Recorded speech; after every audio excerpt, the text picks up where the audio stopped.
Should be okay, I think. That looks way too bright, to be honest with you. I'm also gonna go ahead and shrink myself, I think.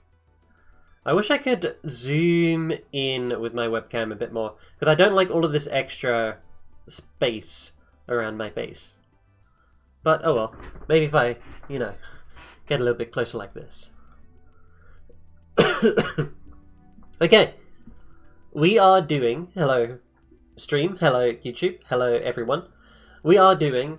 we're continuing on with Arc 5. Whoops, not this battle. Wait, was it this battle? No, we did this battle. Okay, we're gonna do a date with fate. We're carrying on with... Let me do this. There we go. So you can see more of my body. I hear it helps people to, you know, identify what's going on here. Also just gonna do a quick stream check. Identify what's on here. Also just gonna do a quick stream check. Okay, hold on a second. I'm gonna be quiet for about a minute or so.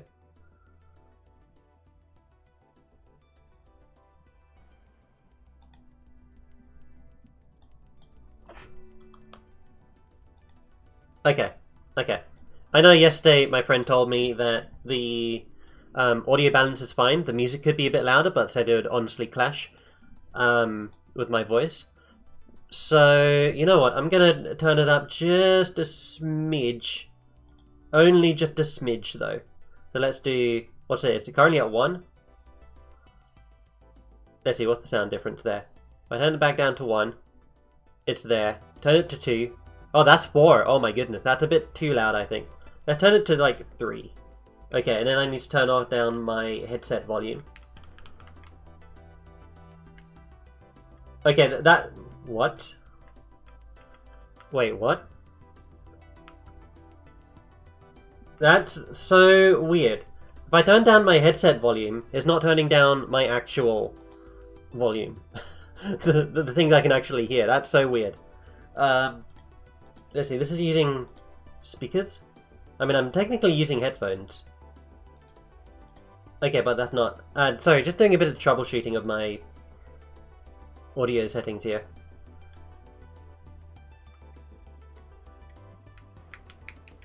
Weird. Okay, well, anyway. We're going to go ahead and do this. This looked like it's a duel between Yuya Sakaki, so we're playing more Performer Pal decks, and the Prediction Princess girl. I remember watching this episode. This is one of the few episodes that I actively remember from watching the anime. Let's go ahead and move this up a little bit here so you guys can see the text box. Alright, and then let's begin. Though Yuya successfully saved his school, he wasn't successful in clearing his name. Dad, I'm gonna sharpen my duel skills and become a pro like you. Hi. Go away, Silvio. Another duelist got ambushed yesterday. People are saying you're the culprit. Then some people are wrong. Who was attacked? Professor Marco. He's a teacher at the Leo Institute. No one has heard from him since. I had a feeling the rumors about you being involved were wrong. There's no way you could get the best of someone like Marco, even with your cheap pendulum summoning. Hang on, what's so cheap about pendulum summoning? Well, for starters, you're the only one with pendulum cards. How is that fair? Anyway, that'll all change soon. I hear the Leo Corporation is starting to independently develop pendulum cards now. I'll be the first in line when they're released, and then you and I are gonna settle things. I'd say we could settle it in the Junior Arc League Championship, but we can't. You aren't qualified to enter. Not qualified to enter? Whoa, he's totally right. In order to qualify, your yearly record has to show 50 duels with a 60% win rate, and I don't have enough wins. Yuya searched the city for any duelist willing to face him, but everyone refused. No one will duel me because everyone thinks I'm already a pro. Yuya, my boy! So lovely to see you again. What you doing here? He came to bring amazing news. You've been officially invited to join this year's Junior Arc League Championship. That is incredibly convenient. What? Seriously? Double seriously. After your victory against the Sledgehammer, the Duel Association offered you a spot in the championship. What's wrong? Well, it's a very nice offer and all, but it kinda seemed like cheating. No, it's favoritism. Ugh. I need you to do something. Anything. Hook me up with an opponent so I can win my entry fair and square. True to his word, Nico Smiley provided Yuya an opponent, a psychic duelist. Oh wow, look at her eyes. Jesus, oh my, there's something so weird and striking about these eyes. Like, it's crazy. Like, they're so green, they're so round, they're so open. What?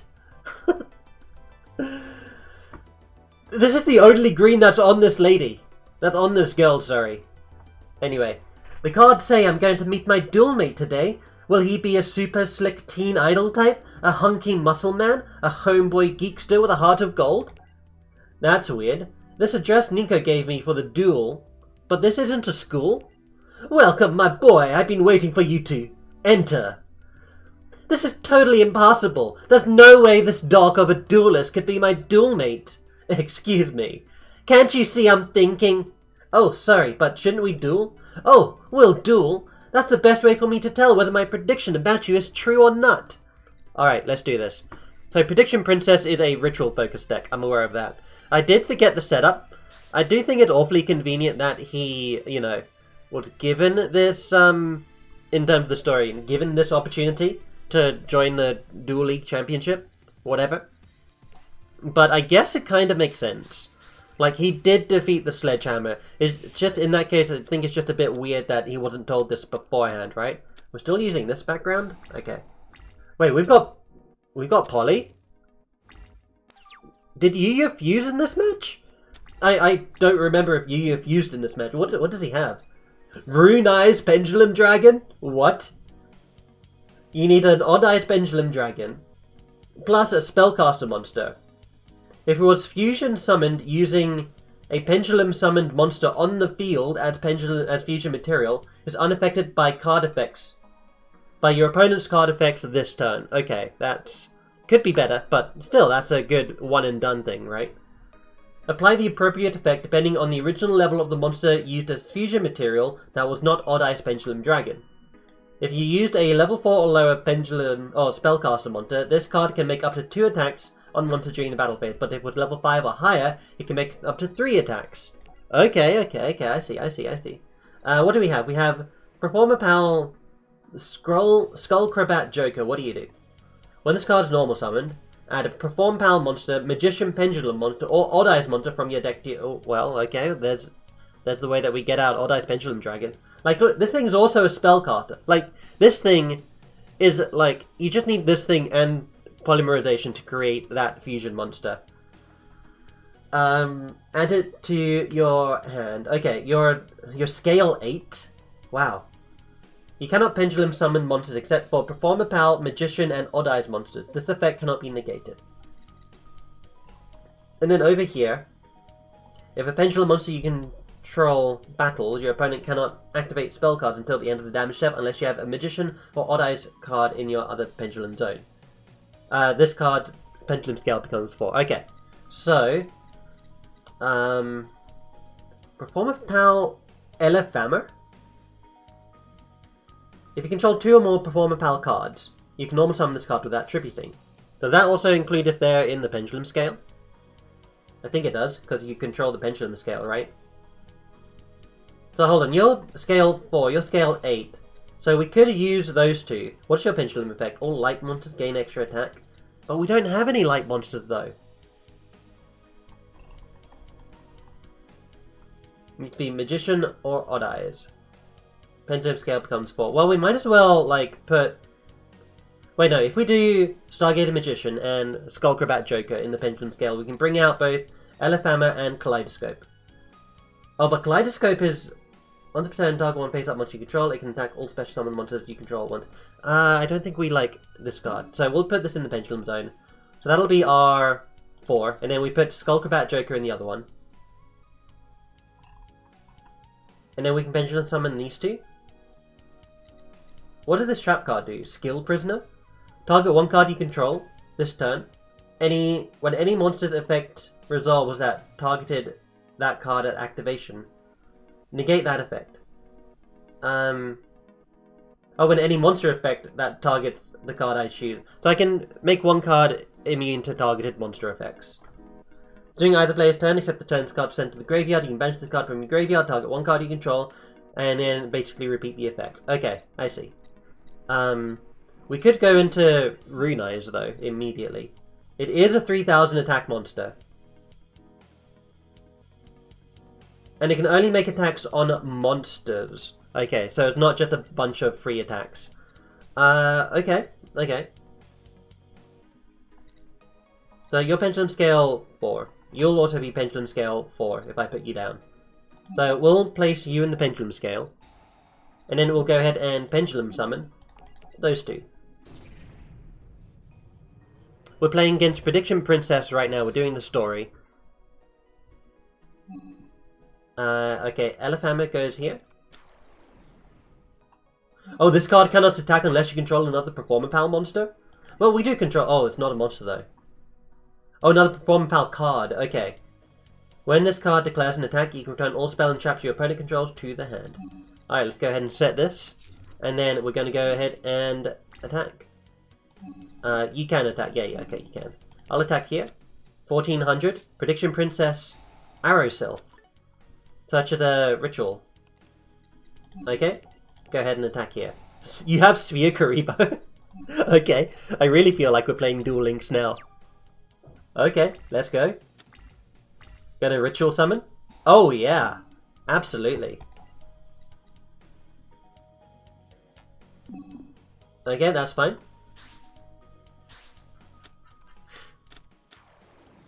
Going into Tarot Tray.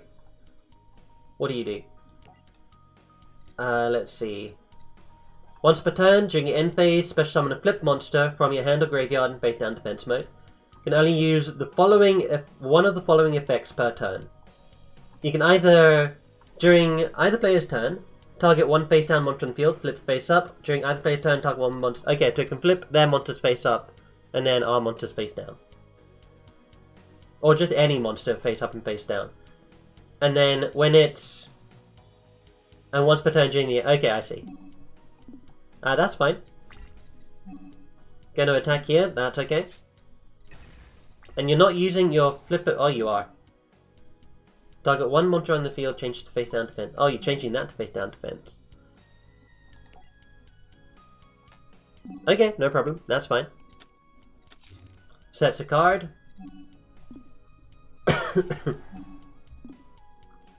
Okay. Oh, what? No, that's fine.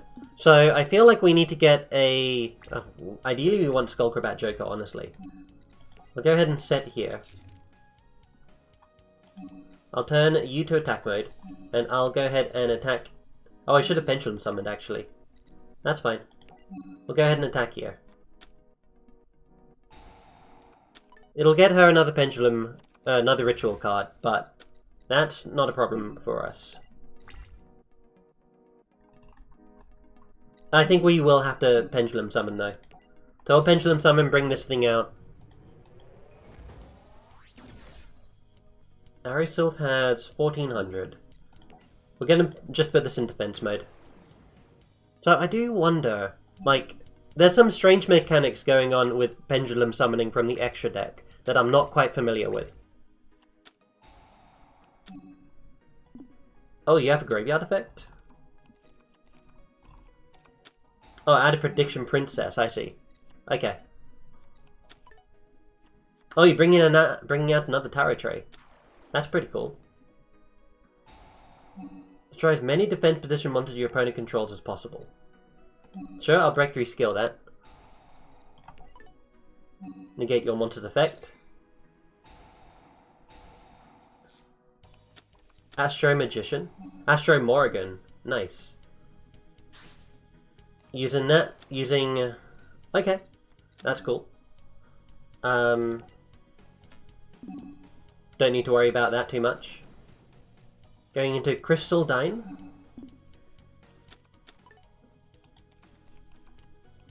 Alright, ritual decks are pretty much all about going into, what? Like, just recycling their ritual cards. That's literally it. Oh, hello there. That is not an important message, okay. Opponent declared battle? No, that's fine. So how do we get around this thing? Well, we need another Skullcrabat Joker. Like, our win con would be Rune-Eyes Pendulum Dragon.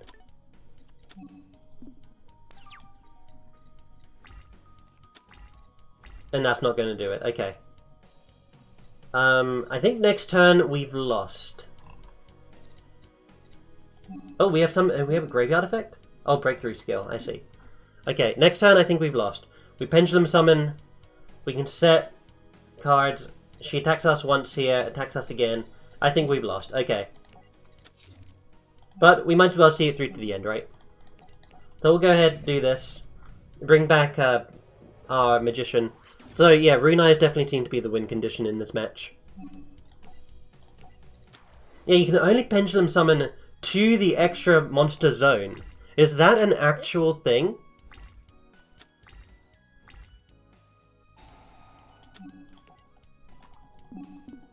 Okay, how do I, like, not get those effects, those pop-ups to show? I just want them to get through their turn here, and then we'll try again.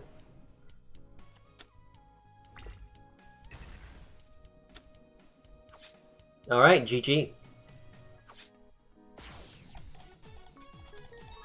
Negate effects against Rune-Eyes with skill print. Yeah, thanks. I kind of figured that. Okay, let's skip and let's try that again. Kyoto Waterfront? Surprised they could use the name Kyoto. Alright. We are going to go first. That's good. Aura Sentinel. What was her name in the sub, sorry. I think it was also Aura. Oh, we have Graceful Charity to begin with. Okay, activate Graceful. Okay, okay, we don't need 2 polys. And we can also send a breakthrough skill.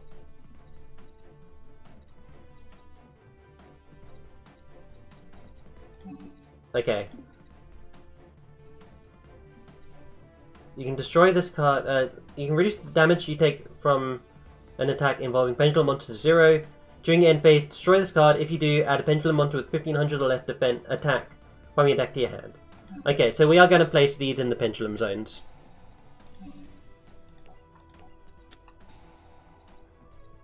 Okay, we'll go ahead and we'll set, and we'll pass our turn. At the end of our turn, we will use Odd Eyes' effect. Get rid of that. Bring out Stargazer Magician.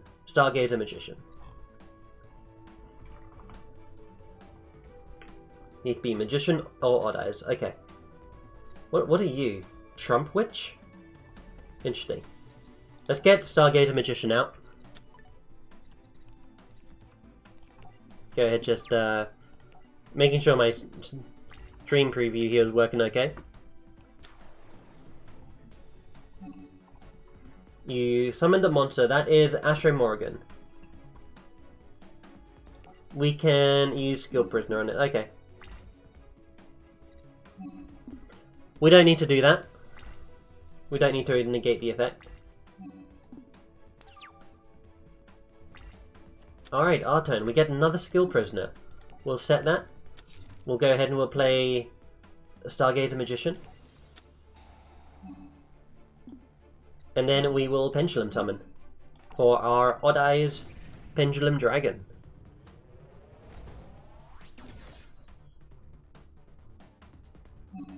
You know, the more I think about it, like, in terms of, like, aesthetics, the more I can understand pendulum mechanics, or at least the design of them.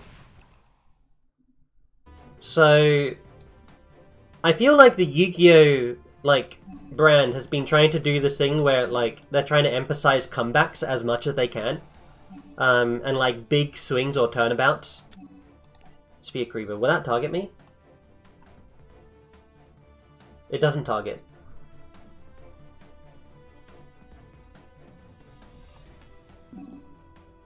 Okay, that's fine. I'll pass my turn here. Like, in Rush Duels, in Yu-Gi-Oh! 7, like, I saw some of the anime of that, and it's pretty much mostly about, you know, making these huge comeback plays, right? Like, you use all of your resources, then you use even more resources to tribute summon, and then on your next turn, you draw back to your maximum hand size. Dude, we could Scar battles the opponent monster, any damage inflicted is doubled. Okay. We'll Dark Hole.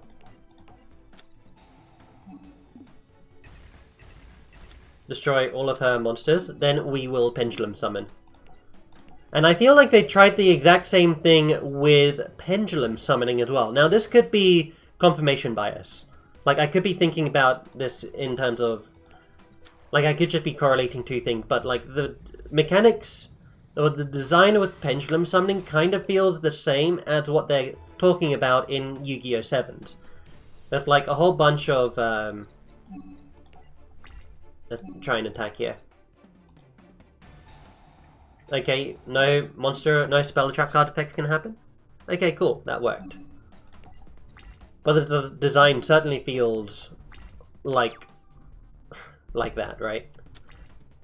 I know my English is failing me here, but sets a card, sets a monster. Okay. I can already feel my brain trying to push me to another point.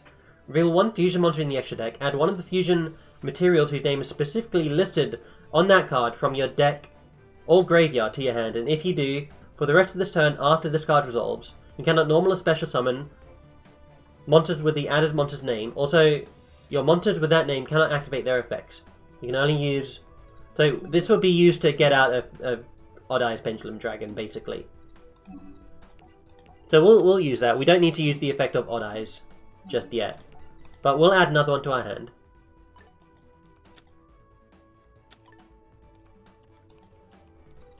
So we cannot normal or special summon it this turn. That's not a problem. We'll go ahead and we'll attack. Attack into...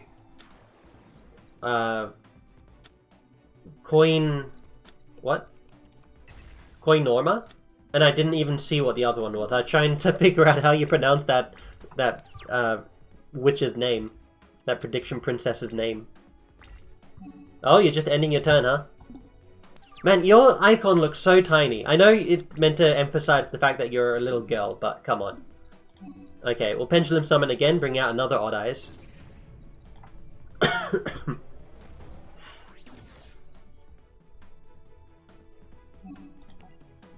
There we go. Pretty sure you never summoned two Odd Eyes Pendulum Dragons at once, right? So we've already got him beat there. Alright. Pendulum Dragon will attack, and then Pendulum Dragon will attack directly. That is a Crystal Dyne. Adds a Ritual Monster. Okay. That any Ritual Monster? It is. Interesting. Oh, but you're level 5, I see. You're not easily splashable in Ritual decks then. But you are a... Oh, you're a fairy. You're a Water Fairy? Weird. Are all of you Water Fairies? Oh, I can't check. Man, quality of life improvements between this and Duelings are insane. Like, in Duelings, during your opponent's turn, you can look at anything you want. This hand is busted. Well, we don't even need to use Pendulum, like, Rune Eyes Dragon, right? I really want to summon it, though. So, okay, you can call me, you know, whatever names under the sun that you like. I'm gonna try and get this Rune Eyes Dragon out. You set a card. Okay. Can I get, like, literally any... No. When an opponent monster declares an attack, a direct attack, target it, negate the attack, add up to 2 Performer Power monsters from your deck to your hand, whose total defense is less than or equal to the attack of the targeted monster. Until the end of your next turn after this card resolves, you cannot special summon monsters from the extra deck. Why?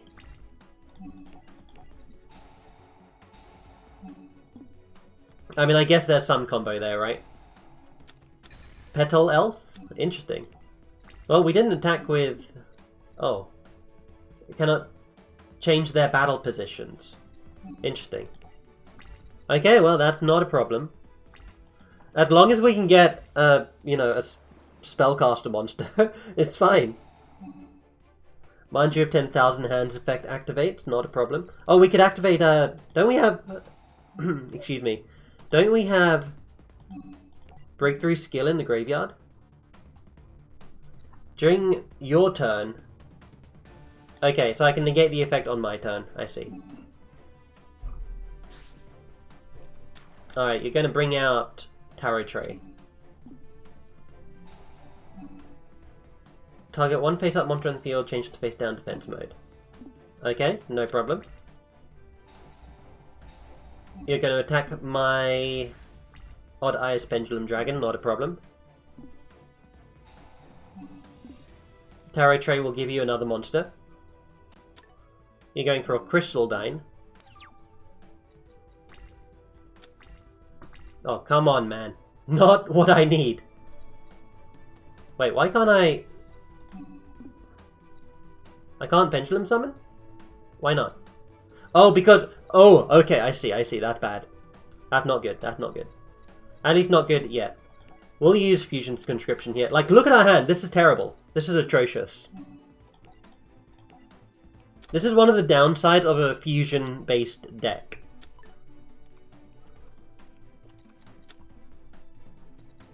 We still can't Pendulum... Oh, I guess it's because of, you know, Fusion Conscription. Okay. Man, this... this stinks. What is this? I mean, we're probably going to get attacked directly this turn, so I'll set that. And even if we lose, it's no big deal. We'll just try again. Like, we know how to win. I just want to see this monster's animation if it does have any. Or at least find out if it does or doesn't have any. Knowing my luck, it doesn't, but you never know. Look at the resources she had. Ritual decks need to go so plus in order to get advantage.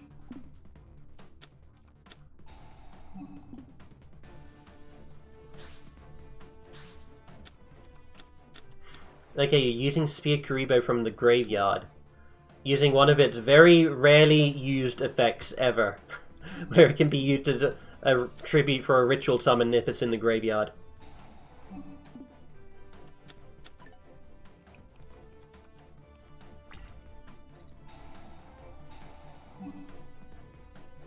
Yeah, that's fine. With this, I will activate Perform Pal Call.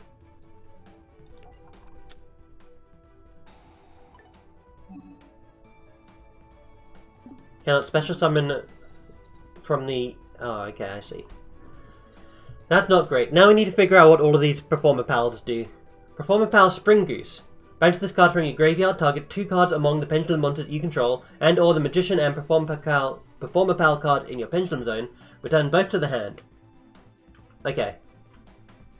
So if it's in the graveyard, we can bounce 2 cards.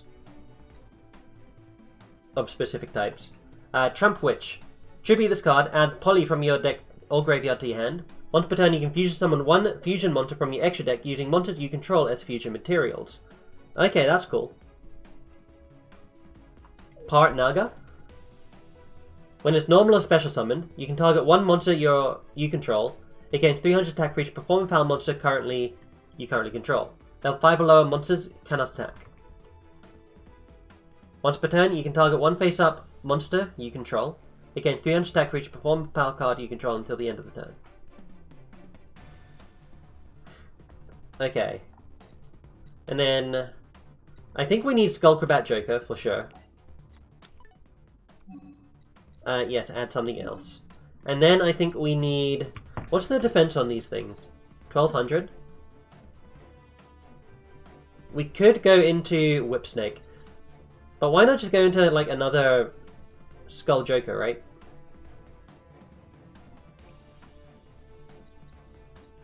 We could also do Swordfish. Okay, let's do Swordfish. Next turn, we normal summon Swordfish. We pendulum summon, you know, other things. Okay, no, that's fine. We can't really use our skilled prisoner right now. Okay. So we can't special summon anything from the extra deck right now. Which is not necessarily good, but it's also not all that terrible. So we'll summon Swordfish. Swordfish's effect activates. I will use it... oh, I guess it's everything, right? And then if you special summon a monster while you control this card, all opponent monsters you control currently lose 600 attack and defense. Okay. It's a shame that this thing here doesn't work. Doesn't allow us to special summon monsters from the extra deck until the end of my next turn after this card resolves. That's pretty terrible. Okay.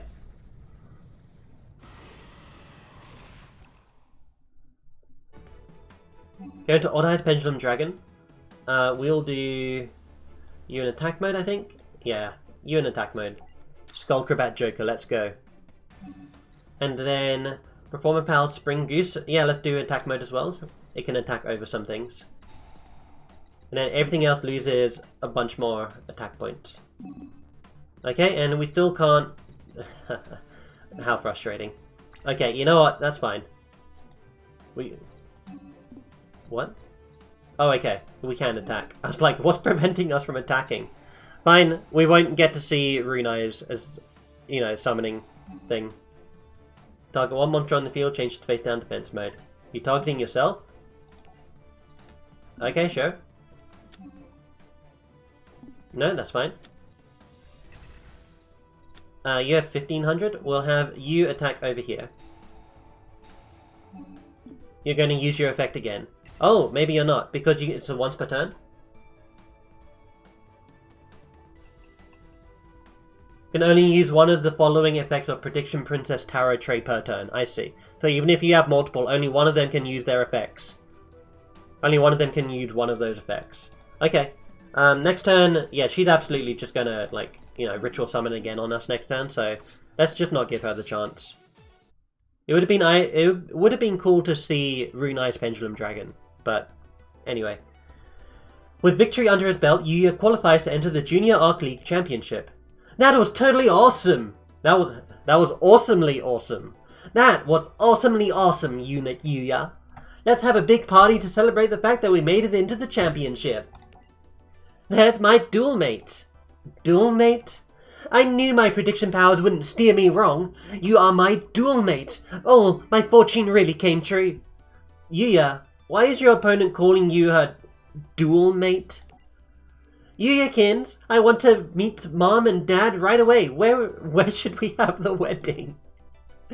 Preferably somewhere with an escape hatch. Oh no. Okay, what do we get? We get Fusion Foes, A Date with Fate. Reverse Duel, okay. New deck recipe unlocked, Aura Sentia, Prediction, Princess Prediction. Challenge deck, you use Shadow Prediction. What's Shadow Prediction? We unlocked Yuzu's booster pack, and I am going to say Yuzu. Like, I might interchange between Yuzu and Zuzu, but Yuzu is the way that I've learned how to say it. I'll be honest with you. Even though it reads Zuzu, I'm going to be saying Yuzu, because one, I actually think it sounds better. And also that no replacing... I don't understand why they changed her... Like, I can understand changing her last name. What was her last name? It's not Sakaki, it's Yuzu Hiragi, that's it. Yuzu Hiragi. Like, I can understand changing Hiragi, I guess, to something more, you know. Like, they changed Jerry Wheeler. Actually, no, Jerry Wheeler's name in the dub is, like, Jonuchi something or other. I don't know what the last name is in Japanese. But, yeah. Okay, let's... I am excited to open this pack, though. Like, okay, Zuzu. Don't fail me, girl. Okay, Zuzu. Tell me what's in your pack. I am so excited. We get Fluffles. We get Melodious, Metal Foes. We get Gem Knight. We get the Lunar Light. Oh, I am so excited. Melodious Diva. Gladiator Beasts. We also get Ancient Gears. I guess she has all of the fusion stuff, doesn't she? Like, so it's interesting. I'm just trying to figure out how to phrase this. So, like, Zuzu had a lot of connections with the fusion realm. She has, she fights the Gem Knight Lady, right? That's going to be the next door that we have. She fights Gem Knight Lady, who is a fusion user. And then she also, you know, At some point she learns from Sora, who is also a fusion user, and he uses Fluffles. And then what else? She incorporates fusion mechanics into her deck. And then what? And like the reason why I bring this up is because like 2 of the Bracelet Girls are fusion users of all things. Like 2 of them. I feel like they could have done something with that, right? I mean, I guess they're both part of the Lancers, but like, come on. 2 fusion users? And he messed it up that bad? Anyway. What does this Metal Foes do? Metal Foes stealing? Cool iron bodies meet burning metal machines, and man-machine combine. Burn up the soul, Metal Foes fusion. Is that their fusion chant? Oh my Christ. Okay. Let me go ahead and move, you know, my camera down here. I'm going to sneeze as well.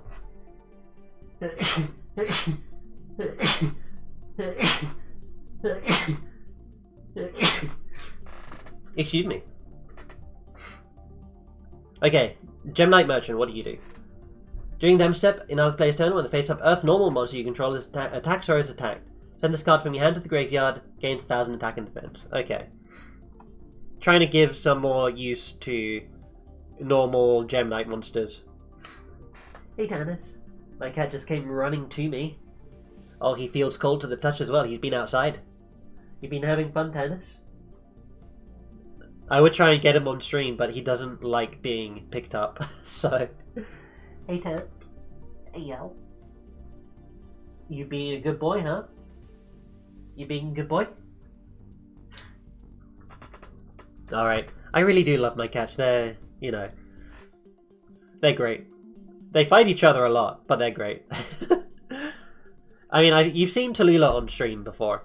She's my black cat. She tends to walk across my table. But Tannis, he's quite the toe rag. Where's he gone? There he is. Hey, baby. Hey. Sorry, just having a bit of cat time here. You okay, Tannis? Oh, there we go. Alright. Melodious in...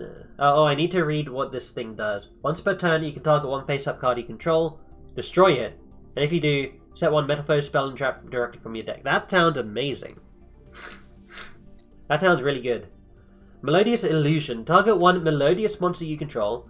This turn, that face-up monster you control is unaffected by your opponent's spell or trap effects, and it can make a second attack during each battle phase. Okay.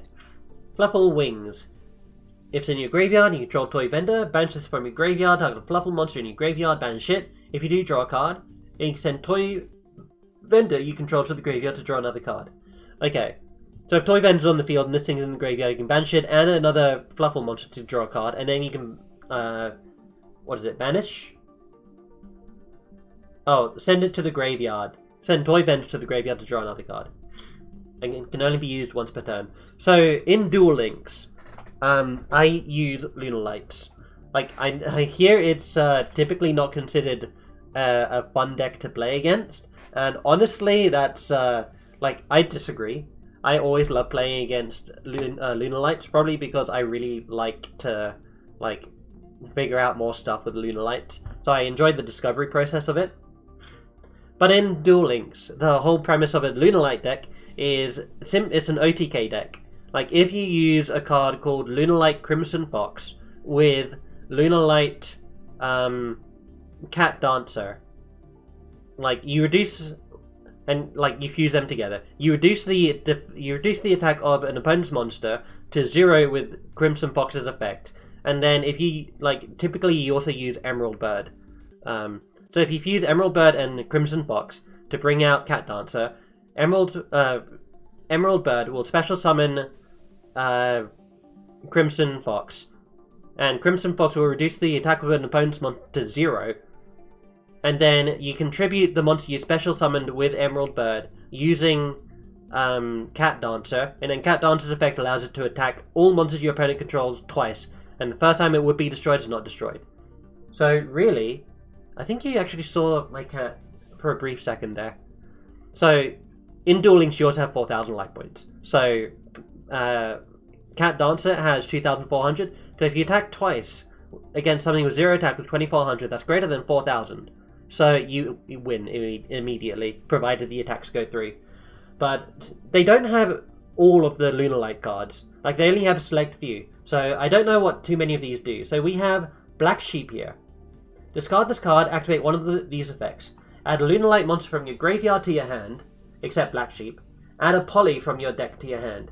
If this card's in the graveyard as a fusion material for a fusion summon, add to your hand one face-up Lunar Light Pendulum monster from your extra deck, or one Lunar Light monster from your graveyard, except Lunar Light Black Sheep. Add to your hand a Lunar Light Pendulum monster in your extra deck, or a Lunar Light monster from your graveyard. Okay, that's cool. Then we have Tam Tam the Melodious Diva. What do you do? If this is special summoned while you control a Melodious monster, you can add one Poly from your deck to your graveyard, or graveyard to your hand. Okay, so it searches out, if it's special summoned when something's already on the field, you can search for Poly. If this card's sent to the graveyard as a fusion material for a fusion summon, you can target one Melodious monster you control, it loses 500 attack, and if it does, inflict 500 damage to your opponent. And then we have Chaos Ancient Gear Giant. You need any 4 Ancient Gear monsters. Must be fusion summoned, can't be special summoned other ways, unaffected by spell or traps. Your opponent's monsters cannot activate their effects during the battle phase. This card can attack all monsters your opponent controls once each. If this card attacks a defense position monster, inflict piercing battle damage to your opponent. Nice, okay. That was a bit of a mouthful, but we're gonna continue opening these, because I want to build a Lunar Light deck. But also we get Invoked as well. Invoked Elysium. One Invoked, wait, Invoked... I think I'm thinking of different... What's the one with Alistair? Alistair the Invoked... No, that is the Invoked. Okay. Just taking a quick... Oh, we also get Predaplant. We literally get all the fusions in this... in this... Okay. What's an Aqua Actress? Once per turn, add one Aqua Actress monster from your deck to your hand. Cross-dimensional... Ooh! Look at this artwork. Like, let's zoom in on this. That's Jaden Yuki versus Growler. Target one Ancient Gear monster you control, banish it. During the next standby phase, return that banished monster to the field, and if you do, this attack becomes double its original attack until the end of that turn. If one or more Ancient Gear Golem or Ancient Gear Golem Ultimate Pound you control would be destroyed by a battle or card effect, you can banish this card from your graveyard instead. We also have Metal Foes Adamantite, which requires one Metal Foes monster and monster with 2,500 or less attack. Interesting. I don't know how Metal Foes work. Mistaken Accusation card artwork is fantastic. Like, this is an A-star card artwork, simply because it has a narrative behind it. If your opponent has more total cards in their hand and their side of the field than you do, target one card in the field. Neither player can activate cards with that name or their effects for the rest of the duel except that target. You can only activate Mistaken Accusation once per turn. So if you target a card, and then that card leaves the field, this effect still goes on. Interesting. That sounds like it can be really, really good. Right? And it's a quick play, so you can chain it to like any normal spell card. They get the effect of the normal spell card off, no problem. But then, you know, they can't use any more of them. Okay, that sounds pretty cool.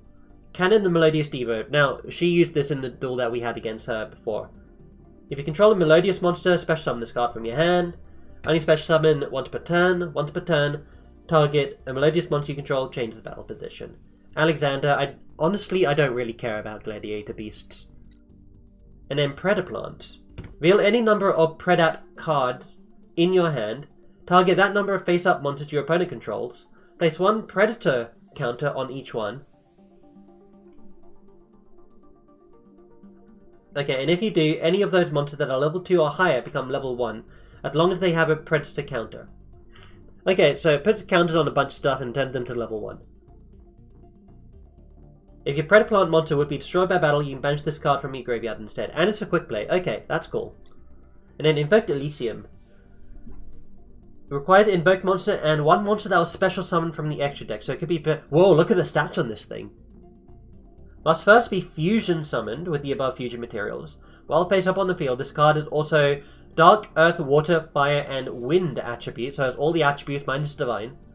Once per turn during either player's turn, target one invoked monster you control or in your graveyard, banish it, and all monsters your opponent controls with the same attribute as that monster. What? So it's a quick effect, once per turn. Target an invoked monster you control or in your graveyard, banish it, and all monsters your opponent controls with the same attribute as that monster. So you can target this thing and banish all monsters your opponent controls of any attribute so long as they don't have an Egyptian god on the field. Okay, interesting. That's interesting. I like it. Aquarium Lighting Inferno. We also get Infernoids. Rare Metal Foes. Fluffle Dog. Void. Imagination. Oh, hold on. This... What is this artwork depicting? I don't even know. But I've heard Infernoids were pretty good at one point. Bad Aim. When your opponent's card or effect is activated, target one card in the field. Other than that card, destroy it. I think that's in Duel Links. If an Aqua Actress monster you control battles an opponent's monster during damage calc, your battling monster's attack and defense become double its current attack and defense. During that damage calc only. If this card is sent from the field to the graveyard, target one Aqua-type monster in your graveyard, special summon it. You also cannot special summon monsters for the rest of the turn except Aqua-type monsters. Okay. Sounds pretty cool. Might want to try and make a Aqua Actress deck. That might be something. Infernoids, I don't know what Infernoids do. This thing is a Nomi monster that can be also special summoned from the graveyard by banishing 2 Infernoid monsters from your hand or graveyard, while the total level and ranks of all effect monsters you control are 8 or lower. That's a very weird condition, and cannot be special summoned by other ways. When this card inflicts battle damage to your opponent by attacking an opponent's monster, you can send one random card from your opponent's hand to the graveyard. So it's a Robin Goblin. Once per turn, during either player's turn, you can tribute one monster, then target one card in your opponent's graveyard, banish it. So it's a Robin Goblin with stats, and it can also banish a card from the graveyard by tributing a monster. Okay. And then Rare Metal Foes Bismugear. If this card on the field is destroyed by battle or card effect, you can add one Metal Foes monster from your deck to your hand during the end phase of the turn. I read that, but I didn't understand it. I just said it, but my brain didn't pick it up.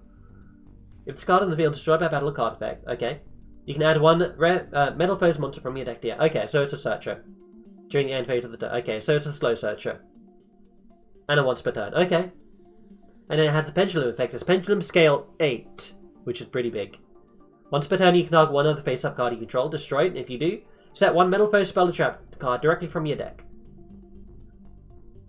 Okay. So it destroys itself, or it destroys something on your field, and then you set a card from your deck. Okay. Cool. Alright, I'm actually really excited about this pack. We get more Lunar Lights, we get Predaplants, Heavy Metal Foes, Frightfur Sanctuary, Fusion Substitute. What does this do? Also, what's the art like for it? Let's take a look at the art. That thing... Oh, okay, it's just their home base, really. It's not a field card, though. Activate by discarding a card, send 2 Frightfur monsters from your extra deck to the graveyard. All fusion monsters you control are treated as Frightfur monsters. Interesting. If this card is sent to the graveyard, you can target one Frightfur fusion monster in your graveyard, return to the extra deck. Interesting. That's weird. And then we have Kaleido Chick. I think this is one of the cards that I would like to see in Duel Links. Once per turn, send a Lunar Light monster from your deck or extra deck to the graveyard, and then this card name becomes that monster's name, if it's used as a fusion material this turn. If this card is sent to the graveyard by a card effect, you can target one Poly in your graveyard, add it to your hand. You can only use this effect of Lunar Light Kaleido Chick once per turn. If this card is banished, you can activate this effect. This turn, your opponent's cards and effects cannot be activated during the battle phase. It does not banish itself. Okay, maybe not. And then we have Heavy Metal Foes Electromite. Requires 2 Pendulum... Oh, it's a Link monster that requires Pendulum monsters. Kaleido Chick sending as a cost is what makes it... Oh, I need to reread this. Let's see. Oh, it absolutely is a cost. Yeah, that's incredible. Wow. And then the Lunar Light monster from the deck also gets its effect. Yeah, that's that's incredible. Oh my goodness, that's crazy. Wow. All the difference a semicolon makes, huh? Alright, that's real cool. I'm really tempted to make a Lunar Light deck, I'll be honest. But I'm still... Oh, it's forbidden? Really? Let's see. Yep, you are correct, it's forbidden. I don't even know what it does. If it's link summon, add a pendulum monster from your deck or extra deck. You can add one pendulum monster from your deck to your extra deck. Oh, okay, that's interesting. Once per turn, you can target one other face-up monster card you control, destroy it, then add a pendulum monster from your extra deck to... Whoa, okay, I see. I see. I see. If this card in your pendulum zone leaves the field, draw a card. Okay, I see. So it's very difficult to avoid your opponent getting pluses off of this card. And I'm sure, like, it basically searches out any pendulum monster. Like, that's crazy. It requires 2 steps, but that's ridiculous. Okay. I see why that's pretty powerful. I don't know any specific combos off the top of my head, but I can see it being real strong. Fragment Fusion, that's a Gem Knight thing. Shuffle Reborn. If you control no monster, target one monster in your graveyard, special summon it, has its effect negated and banished during the end phase. Spell speed 1. Banish this card from the graveyard, target one card you control, shuffle it into the deck, then draw a card. Also, during the end phase of this turn, banish one card from your hand. Okay. We get Amethyst. I don't think the Gem Knight lady had Amethyst in her deck when we played her. Requires an Aqua-type monster and a Gem Knight monster. When this card is sent from the field to the graveyard, return all set spell and trap cards on the field to the hand. I mean, I can see it being useful in some situations. Oh, Lazuli. Lazuli, my girl. I'm so sorry about the fate that you experienced at the hand of the Shaddolls. This card gets, like, shafted in the Shaddol deck. Like, El Shaddol Construct is basically her. And then, like, you get, like, Shaddol Construct as well, which is also her. Like, oh man, this card just gets destroyed in the lore. If it's sent to the graveyard by a card effect, target normal monster in your graveyard adds to your hand. Okay. Definitely not going to be something that's going to be added to Duel Links, I don't think. In Duel Links, like, the, Blue Eyes White Dragons are everywhere right now. But they don't really need Gem Knight Lapis Lazuli in order to return the Blue Eyes from their graveyard to their hand. They have things like Whitestone of Legend and, like, the other one. Oh, really? Oh, okay. You know what, now that you say it, yeah, she does look different. Okay, it's Lapis who gets Shaddolled, not Lazuli. I'm sure... Does Lazuli escape perfectly fine then? That's interesting. Okay. We also get Predaplant, Edge Imp. Oh no, look how much text you have. Look at your artwork. Oh my goodness. What is that? Cotton Eater? If it's special summon, inflict 200 damage to your opponent for each Frightfire monster in your graveyard. Okay. Only use this effect of once per turn. Kind of a meh effect. It's Pendulum Scale 1. It's got 2400, 1600. And then all fusion monsters you control gain 300 attack. Once per turn, if Frightfire fusion monster is fusion summoned, you can draw a card. Okay, that's a pretty cool effect. Oh, yeah, okay, it's Lapis, this one. I see. The best of friends with Lazuli, the soldier deeply cares about the well-being of her friend. Oh no, that makes it so much sadder. That just makes it so much sadder. Like, she becomes like this thrall to the Shaddolls, and like, she doesn't have any say in it. That's real sad. That's real sad. Eye of the Void. And then Infernoids are like related to that whole like dual terminal storyline as well, I think. I don't know. I tried to keep up with the dual terminal storyline, but it gets pretty complicated. I'm not sure where one story ends and another begins either. Like, I know it goes into like what? Infernoids versus the Cleforts, and then like eventually like Sophia, the goddess of destruction, is summoned and then resets the world or something like that. But then like you have other dual terminal stories as well. Like where does Necros come in? Right? That's my question. Because Necros is like, if it were an anime series, Necros would be in a different like, you know, arc or different chapter to like the Gishkis, right? Because Necros are meant to be like the descendants of the Gishki. But anyway, yeah. Edge Imp Saw. Oh my goodness. Another... Look at this thing! Who drew this and thought it was a good idea? Like, that is my question. It's a fish with eyelashes. It's a guppy with eyelashes. And then its fins are its dress. Like, what? What is this craziness? This is probably someone's wife. This has to be someone's waifu. I'm pretty sure. You can special summon Aqua Actress monster from your hand. That's actually pretty cool. Rise to full height, excuse me. Target one monster in the field, double its defense, but its defense becomes 0 at the end of the turn. Banish this card from your graveyard, target one monster you control. Your opponent's monsters cannot attack that monster for the rest of the turn. Except to attack that monster. Okay. And then we get the Bloom Diva. Now this is, I think, isn't this Yuzu's ace monster?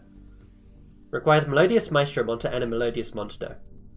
Cannot be destroyed by battle or card effects. Take no battle damage from attacks involving this card. If this card battles a special summon monster, after damage calc, you can inflict damage to your opponent equal to the difference between the original attack of that monster and this card's. And if you do, destroy that opponent. Okay, I see. Yeah, that's pretty cool. Absorb Fusion. Add one Gem Knight card from your deck to your hand, then you can apply one of these effects. Fusion summon a Gem Knight Fusion monster from your extra deck by banishing fusion material listed from your hand or side of the field. Okay, so it searches something and then allows you to immediately fusion summon by banishing. Can only activate this once per turn. Cannot special summon monster you turn you activate this effect except Gem Knight monsters. Okay, cool. And then Dark Advance. This isn't an archetype card. During each player's main or battle phase, target one monster in your graveyard with 2,400 or more attack and 1,000 defense. That is incredibly specific. That's like, this is an archetype card that is not an archetype. Are the Monarchs? Do the Monarchs fit this? Like Caius the Shadow Monarch and like all of those, like Thessalos? Do they have the stat line? Add it to your hand, then immediately after this resolves, you... Okay, this is absolutely a Monarch card. This is absolutely a Monarch card. Wow. Okay, cool. It allows you to immediately tribute summon. Okay. We're gonna go ahead and do some more duels here, because I'm starting to get the itch. Monarchs are all 24/1k. Okay, that's good. We're gonna go ahead and continue on with the Arc 5 story here. I'm gonna move my camera up here, so if you guys want to read the text. Zuzu ran into her old rival Julia dueling an unknown figure, but before Zuzu could help, she was stopped by a familiar face. Julia! Turn around and walk away. I can't let you interfere with my colleague's duel with that girl. Your colleague? Julia's in danger right now? Who are you guys? What do you want? The Mega Monarchs are 28. I know there's one Mega Monarch. Well, I know of one Mega Monarch. That's the Light Monarch. And I heard she is, like, real good. I don't quite remember what she does, but I've heard she's pretty good. The only thing I know of Monarchs was when they were, like, I only remember old school Monarchs. Like, back when I played, like, I went to a tournament when I was young, like, this was over 10 years ago. There was, what was it? Like, we were all playing Chaos decks at the time. And, like, the only Monarchs you'd see would be Caius. You'd also see, Mobius. And every now and then you'd see a Thessalos. You'd never see the Earth one. And I guess you'd also see Ryza, the Wind one as well. Ryza's also got a cool one. But I feel like Caius was the most prominent because Chaos was dominating that format. But anyway. We have enemies, Zuzu. And a friend of ours was taken by them. We'll stop at nothing to get her back. Her? The first time that I saw you, I thought you were Lulu. So this Lulu is the friend that was taken from you? Who is she? She's my colleague's sister. His name is Shay. What about you? I still don't know your name. My name is Yuto. You're the one who attacked Professor Marco, aren't you? Why don't you just admit it? Ah, this is Shay. Oh, him? I was hoping he'd at least put up a good struggle, but he was pathetic. Guys, I found him. I'm sending you my location. Hurry up. So you called for backup. Only 2 people, though. You must underestimate me. Is this the... in the anime, isn't this the time when Shay, like, obliterates all 3 of them in one turn with this card? Like, he deals, like, an insane amount of damage to all of them immediately with this card. Raid Raptor Rise Falcon will finish you all, ravaging Rebellion. However, one individual would not let Shay continue his rampage. Oh, Declan. Seto Kaiba. Best scene in Arc 5. I'm trying to think of scenes in Arc 5 that I can remember. But that's pretty good. This one is pretty good, I'll be honest with you. Honestly, I'm drawing a blank with scenes right now. Yeah. So, for the moment, I'll agree that was the best scene in Arc 5. Who are you? Declan Akaba, the president of Leo Corporation, and Leo Akaba's son. Your despicable father has Lulu. I'll do anything and everything to get her back, including using you as bait. Wait, his father is Leo Akaba? But isn't Leo Akaba like a fusion? Isn't he in the fusion dimension? How did they get separated like that? Like, I know his wife is also in this dimension. But, like, what? That's real confusing. Then if you do exactly what I'll ask, I'll agree to be your opponent. Several days later, the Arc League Championship began. I knew you kids were talented, but who'd have guessed you'd all qualify for the ARC League Championship? Yuya, Zuzu, and Sora, you'll be competing in the Junior Division. Now let's see who I'm going to duel first. Silvio! And it's scheduled for tomorrow. My first opponent is Julia. My duel is this afternoon. And you, Sora? I duel tomorrow against someone from the Leo Institute. Some guy named Shay Obsidian. Oh, Reiji making a deathlock for the infinitely respawning Roget later daughter pretty good. Oh yeah, I remember that. It's on the edge of my memory, but I remember that. He did an infinite cycle. And like there's no dude, like Reiji is like, don't mess with Reiji. Reiji is incredible. But I feel like they didn't give Reiji enough time in Arc 5, which is real sad. Like, Arc 5 has a horrible treatment of many of their beloved characters. And, yeah. Like, I feel bad for every character at the end of Arc 5. I'm not sure if you've seen the ending. I'm not going to spoil it until we get there in the narrative in this game. But everyone, I feel, ends up shafted. Shay Obsidian. There you are, Zuzu, my first victim of the tournament. She looked like she's, like, really embarrassed. Look at her facial expression. She's doing that thing with her mouth where she's, like, you know, highly embarrassed. Julia, you're planning on losing to me again? Don't count on it. I've been training hard ever since you beat me, and now I'm ready to even the score. So, one thing they don't tell you in this game, probably one of the best duelists in from a technical standpoint. I would absolutely agree with you. I feel like... what? Yeah, Seto Kaiba doesn't have big brain plays like Declan does. Who else? Like, the only other person I can think of is maybe Playmaker. Like, at one point, Playmaker does a whole bunch of, like, this really long combo to get out this really obscure monster that could attack as many times as he used different types of monsters for its summoning condition. Like, I think it was like a fusion, a ritual, a synchro, and XCs. It was crazy. But I think that Reiji is definitely the more consistent big brain player out of all of them. Like, it's crazy. I don't even know, are DDs good?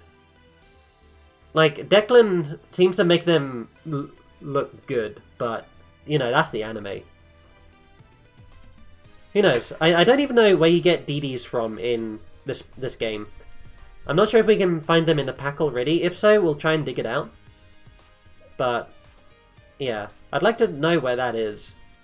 They're alright. Okay. That's good. I feel like that can be said for literally all of the decks in Arc 5. Like, Pendulums, Performer Pals, they're alright. I know there's some variants of Performer Pals that are, like, absurd. Skullcraback Joker and Monkey Keyboard, I think. I don't know what they do, but I've heard they're banned. DDDs were godly until Master Rule 4. Poor Master Rule 4. Shining moment sadly came right before it was swiftly overshadowed by its... Oh yeah, Zodiacs! The deck that like can XE summon using any material, and then like then further XE summon using their other XE monsters. Like what? Yeah, okay. I don't know how to play Melodia, so I... Okay, she has cards in here. Does she have, She does have Bloom Choir. She also has... I don't even know how you pronounce that. The Melodious Maestra? Required any 2 Melodious monsters. This one requires Melodious Maestra. Oh, are Melodious Maestras the fusions? Melodious Diva. Oh no, you've also got Chopina here. Okay, so we can immediately fusion summon out into this gal, Shuberta. What do you do? Target up 3 cards in any graveyard, banish them, and this card gains 200 attack for each. Only use this card's effect once while it's on the field. Okay, and what does this do? If you control no monster, special summon a level 4 low Melodious monster from your hand or deck. Cannot special summon monster this turn, except for Melodious monsters. Well, that's fine by us. Can be treated as 2 tributes for a tribute summon of fairy monster. After this card, special summon to your side of the field. Normal summon 1 additional Melodious monster during main phase. Okay, so we'll activate first movement solo. And, oh no, I don't know what any of these gals do. Sonata? When this card is special summon, target 1 Melodious monster in the graveyard. Do you have second effect? Once per turn, you can fusion summon 1 Melodious monster from your extra deck using monster you control as... Okay. Let's see. I don't know, I think... Let's go for Serenade. Let's special summon a Serenade. We can then use that for Sophina. But we can then... After this card is special summon to your side of the field, you can normal... Oh, okay, I'm glad I special summoned it, because I misread what this thing did. I thought if you normal summoned it, you can then summon another one this turn. But this is in addition to your normal summoner set? Yeah. So we can summon... Let's summon Shining Angel. And then we can bring out this gal. Yes. And use you for 2 tributes. Okay. I wonder how many people's waifus the Melodious monsters are. And then you have an effect. I can bring back a light fairy monster from my graveyard and bring it to my hand. Okay, let's do that. Oh yeah, this is a fusion archetype, so of course they're going to be, you know, reusing their assets, right? And then we can go out into... I mean, can't we go out into either? You're a Melodious Maestra. Do I want to go out into Bloom Doom?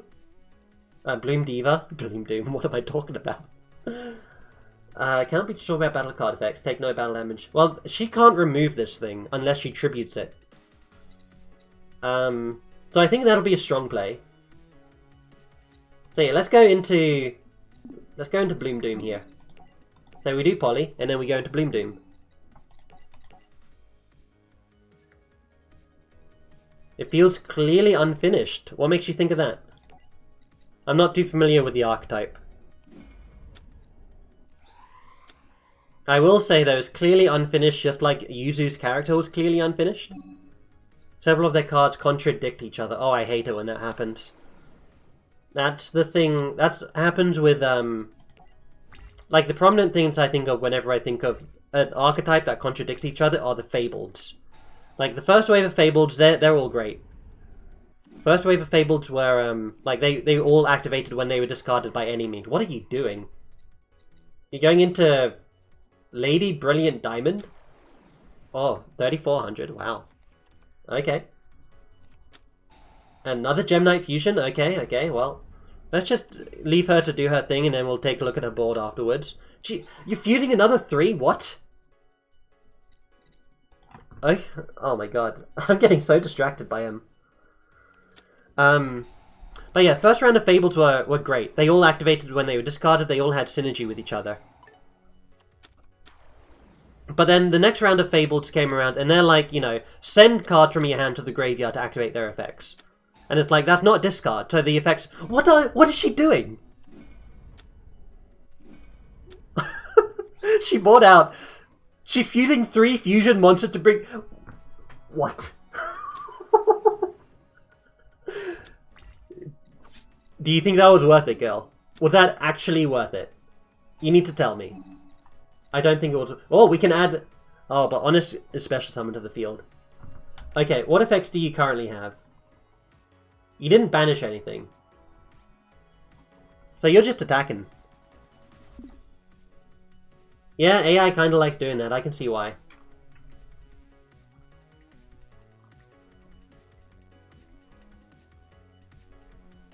Once per turn, you can fuse some one melodious fusion monster from your extra deck. Okay, yeah. Well, she can't attack me an additional time. So I guess we'll add Honest to our hand. Well, Honest to the field. She can't attack it this turn. She sets one and then passes. Okay, well, she used all of her resources for that. We'll go ahead and bring Honest back to our hand. And, let's see. Are we actually just going to summon Serenade? Yeah, I mean, we have Honest in the hand, right? We'll just summon Serenade. And then we'll attack using Bloom Doom. Yes.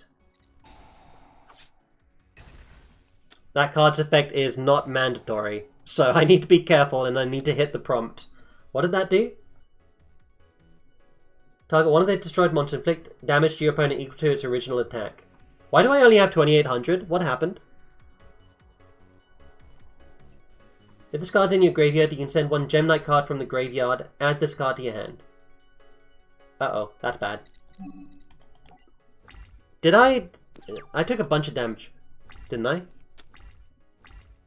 I feel like I shouldn't have taken that much damage. But I also feel like it's not important. Whoops.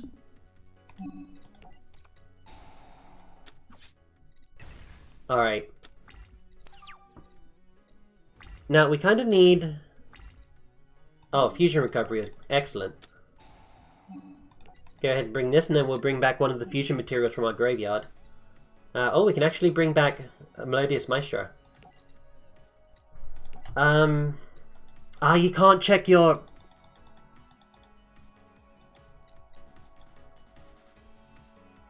Because Master Diamond's base attack is 2800? Yeah, but what didn't I start at 8000? And now I'm at 2800. So it dealt damage, it would have dealt 2800 damage to me. And that wouldn't mean that I'd be at 2800, right? I don't know. Let's add this one back.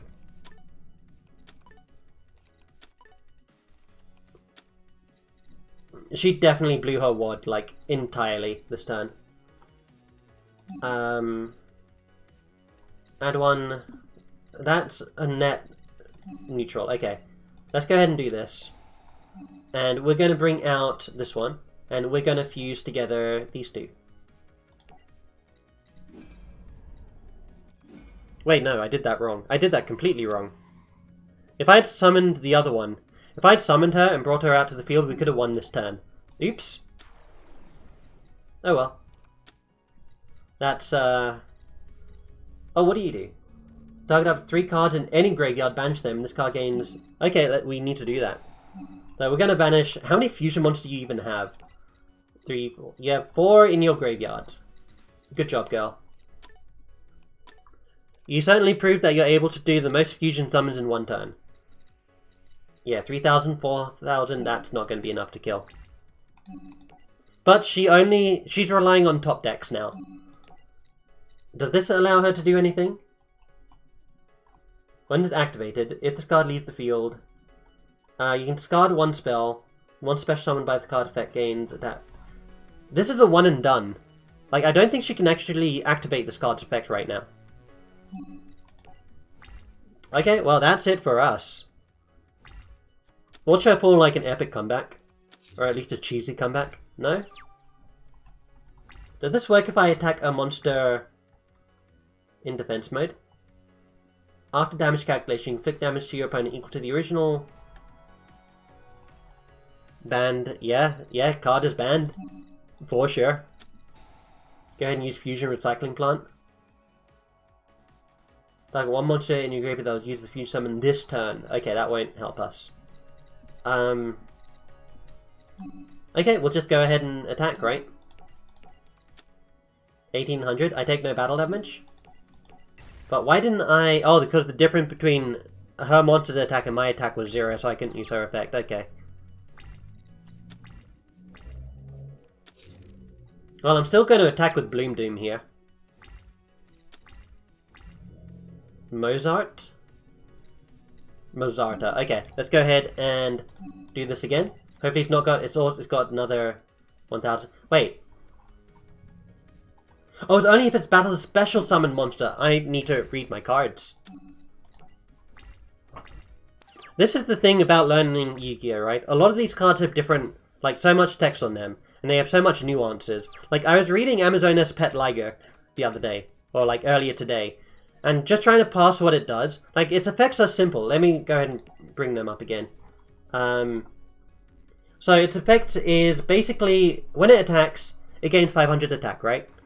And then, if an Amazonas monster attacks an opponent's monster, you reduce another monster on their side of the field attack by 800. Like, that's very simple. And then, last effect is you can't attack any other Amazonas monsters except for this one while it's on the field. But, like, the amount of detail that these cards go into, like, it's highly specific. It's like, this effect only happens in the battle calculation, and this effect only happens after damage calculation. And it just seems so wordy, and sometimes when I read Yu-Gi-Oh cards, my brain just shuts off, I'll be honest. I can special summon this from the hand. When special summoned, all fairy monsters you control gain 500 attack and defense. Well, that should overkill at this point. Did not mean to summon that in defense mode, but it's okay. Let's go ahead and try to go in for the kill. And she lets me. Fantastic. Folks, that duel was tighter than the lid on a pickle jar. What the hell? But in the end, Zuzu Boyle of the Yusho School wins. Nice going, Zuzu. Zuzu. Hey, Julia. I hope you realize that there are going to be serious consequences for what you did today. Since you defeated me, you're required to keep your winning streak going. And please marry me. Here, Zuzu, take this. What the heck? Crystal Rose, you're giving this to me? But why? You'll be facing some tough opponents, so you'll need all the help you can get. Thank you, I won't let you down, that's a promise. From one fusion duelist to another. And yeah, I also thought all of the summoning techniques were, like, locked to each different dimension. So why is Yuzu's dimension? Why does it have all of them? We get Brilliant Spark, Gemnite, Alexandrite, Crystal Rose. I don't actually know what that does. She didn't do anything with it. Oh, we didn't unlock her challenge deck, so that means that she takes part in another duel. Where... Can I find where that duel is? Oh, no, I think it's just, I need to do the reverse duel up here, right? Yeah, I think I just need to do the reverse duel. This one, and then I'll unlock her challenge deck. But we'll carry on with the story here. On the second day of the Arc League Championship, Yuya had his long-awaited rematch with Silvio. Yuya Sakaki and Silvio Sawatari report to the Center Duel Courts. Yuya Sakaki, for all the defeats and disrespect, it's payback time. If you think pendulum cards are going to save you, think again. Can it be that Silvio has pendulum cards of his own now? Well, we'll see. I remember watching this duel in the anime and thinking, man, like, Silvio's cards are insane. Like, they're just ridiculous. He uses Yosenjus, which I had hoped weren't actually printed, but they are actually printed. And it, like, everything combos in with each other, and it's like a deck that flows extremely well. And like, then I get like Pendulum, you know, Performer Battle stuff, which seems so discontinuous. I don't even know what he added to his hand. He sets one, okay. That's not what he did the first turn of the other duel. We can use Twin Twitzers, but this thing doesn't do anything anymore. Right, what Pendulum scale do we have? We have 3 and 4. Pendulum effect. You can target one face-up monster on the field, switch attack and defense. During my battle phase, once per turn, I can change a monster's battle position, and then swap its attack and defense. That's weird. Tribute this card, add a poly from your deck to your hand. And then Pendulum Effect, you can fusion summon a fusion monster from your extra deck using monsters you control as fusion materials. Okay, what extra deck monsters are we using? Oh, we got Beast Eyes Pendulum Dragon, excuse me. You need a Dark Dragon type monster, and then a Beast type monster. Really? It's not limited to, you know, Odd Eyes Pendulum Dragon, huh? Must either be fusion summoned or special summoned by tributing the above cards you control, and cannot be special summoned other ways. If this card destroys a monster by battle, inflict damage to your opponent equal to the original attack of the Beast-type fusion material used for this card summon. I mean, we could use Performance Pal Donkey, right? But how do we get out...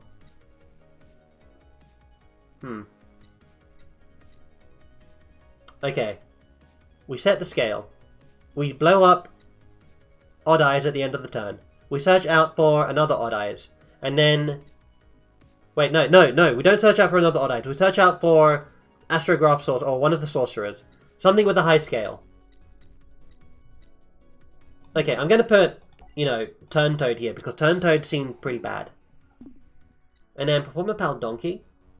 Special summon a level 4 or lower Performer Pal monster from your hand or graveyard. But this thing's in face down mode. We can't use Swordfish's effect. What is that face down card? Well, we're gonna put Pendulum Drag. Wait. Oh, I can't cancel! Come on, man. This game really needs quality of life stuff. I was thinking we can Pendulum Summon and then we could Tribute Summon for Odd Eyes. But, no. What? Oh. Your Pendulum Scale 4. Wait, but we have level 4s in our hands. Why can't we Pendulum Summon? You're a level 2... Wait. Did I mess up? I messed up. I messed up the scale, I think. Oh, no. Well... Oh, man, what do we do? I'm pretty sure I messed up. Let's go ahead and do this. Perform Pal Friend Donkey. Use your effect. Go ahead and bring out like a, I don't know, Witch? Yeah, bring out Witch. Bring you in defense mode. Activate your effect. Find Polly. One other thing that's also been talked about in my friend circle is that Twin Twisters? You actually have Twin Twisters in your deck? Dude, that's a meta card. You're actually using something that's good. My friend circle, like, a couple of people in my friend circle play Magic. And unfortunately, I rarely play Magic. Fortunately or unfortunately. The way I see it is I have one card game in my life, and that's Yu-Gi-Oh! Like, I remember when Hearthstone came out, I was like, why is everyone so interested in Hearthstone when, like, Yu-Gi-Oh! And Magic's already a thing, right? Okay, something with a high scale. Magician or Odd Eyes. That won't work with Performer Pal there. Otherwise your scale is set to 4? Yeah. Anything else with a high... No. So what's this? Your scale is 3. Okay, your scale is 3. We can do 1. We've messed up a scale and I don't know how to fix it. When a pendulum monster you control battles, your opponent can activate spells, traps, unless you have another Odd Eyes. Okay. And then Kaleidoscorpion. Kaleidoscorpion is pretty bad. Like, we don't really have any light monsters in our deck. So Kaleidoscorpion is just really used for not its pendulum effect. I don't know who we're gonna look for. Stargazer? I mean, let's go for Time Gazer right now. I really don't know how to use this deck here. Should probably have set Twin Twisters. Your Sentry Comer 2 into your Sentry Comer 3. Now, if you look at the naming convention here, I'll also get back to my magic point in a second. But look at the naming convention. Comer 2, Comer 3. Like, you'll forgive me if when these showed up in the anime that I thought they would never be an actual archetype. Okay, we're getting bodied.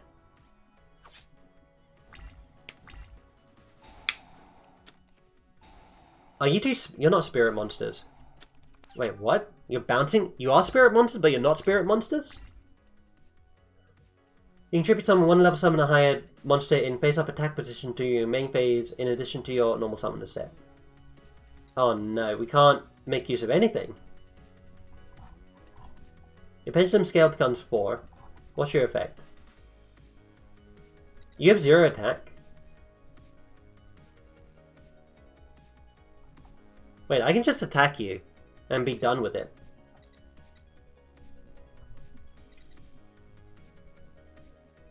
So, are we just normal summoning Time Gazer? Is that literally our play? But then we won't have any pendulum scales whatsoever.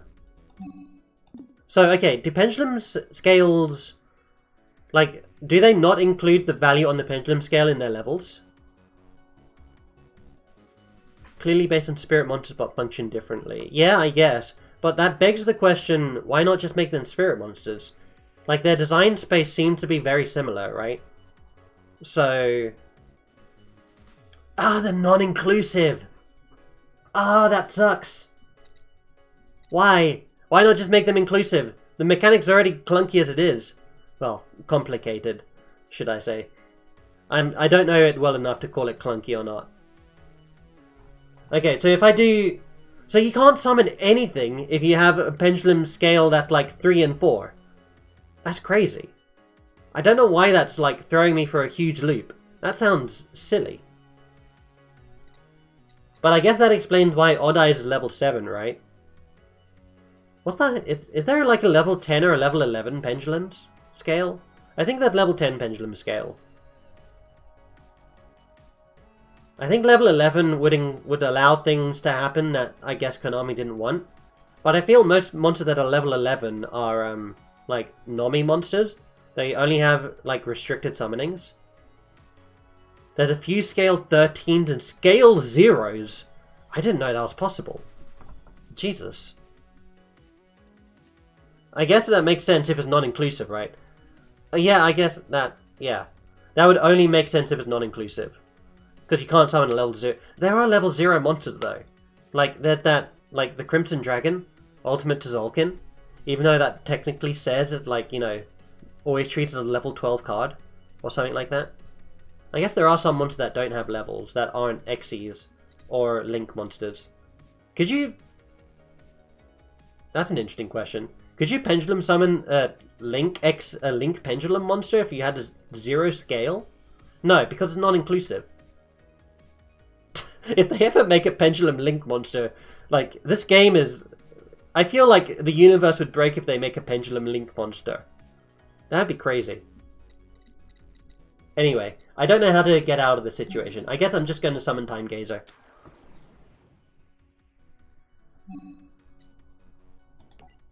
Oh, you're right, yeah. It just doesn't have a level. It's not level 0. It's just no level. Makes perfect sense. Alright. But back onto the topic about the magic. Like, some people in my friends group play Magic, and I'm like, nah, I've got Yu-Gi-Oh, mate. There aren't Link or Ritual Pendulums. I feel like there has to be a Ritual Pendulum monster at some point. Like, they've covered... Ritual monsters are just getting shafted. Like, everything from Arc 5 just gets shafted. I know Ritual monsters aren't from Arc 5, but, like, they get highly mistreated in Arc 5 as well, just like every single character. Like, you only get the Prediction Princess battle, I think, at the only ritual-focused monster. You don't get a ritual dimension. That's like, not a thing at all.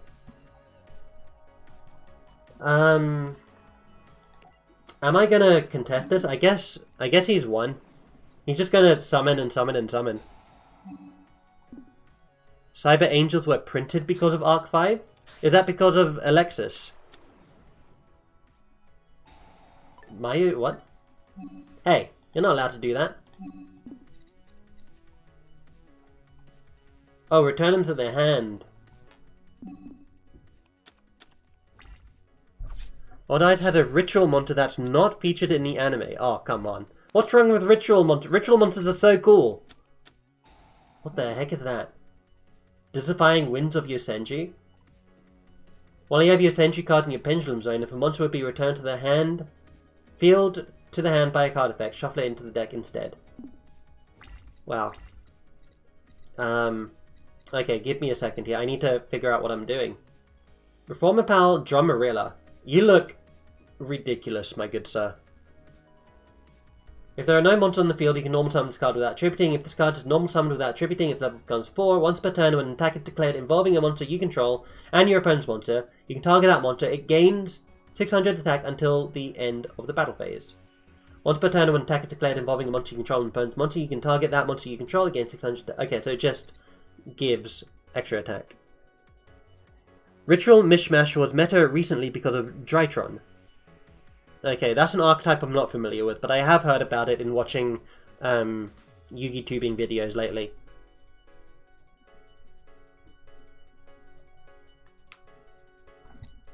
Okay, I'm going to think about trying to find my way out of this battle here. So we can change Mayo Senju dieback. We can swap its attack and defense. Well, no, we can change it to defense mode and then... How do you work? Target one monster you control, change the battle position, and then switch its current... Okay, that's only my monsters though. But if it's in Pendulum Zone, then I can use this effect. Okay. So you are Pendulum Scale 2, you're Pendulum Scale 3. That stinks. I can't Pendulum Summon anything. Drytron's Ritual spell lets you Ritual Summon any Ritual monster using attack and... What? Wow. That's incredible. I'm always so amazed when they break, like, design, tropes. Or, like, design tropes. Like, I feel like, you know... That's like saying you can I guess that's the thing with Masterpiece, isn't it? You can tribute spell and traps to summon a high-level monster. Like, even then, if I didn't know about that, and then somebody told me that that was a thing, then I'd be like, whoa, that's crazy. Okay, do that. You've now got 300 defense. I can't bring out anything right now. I don't have an Odd Eyes monster. I need to get an Odd Eyes monster.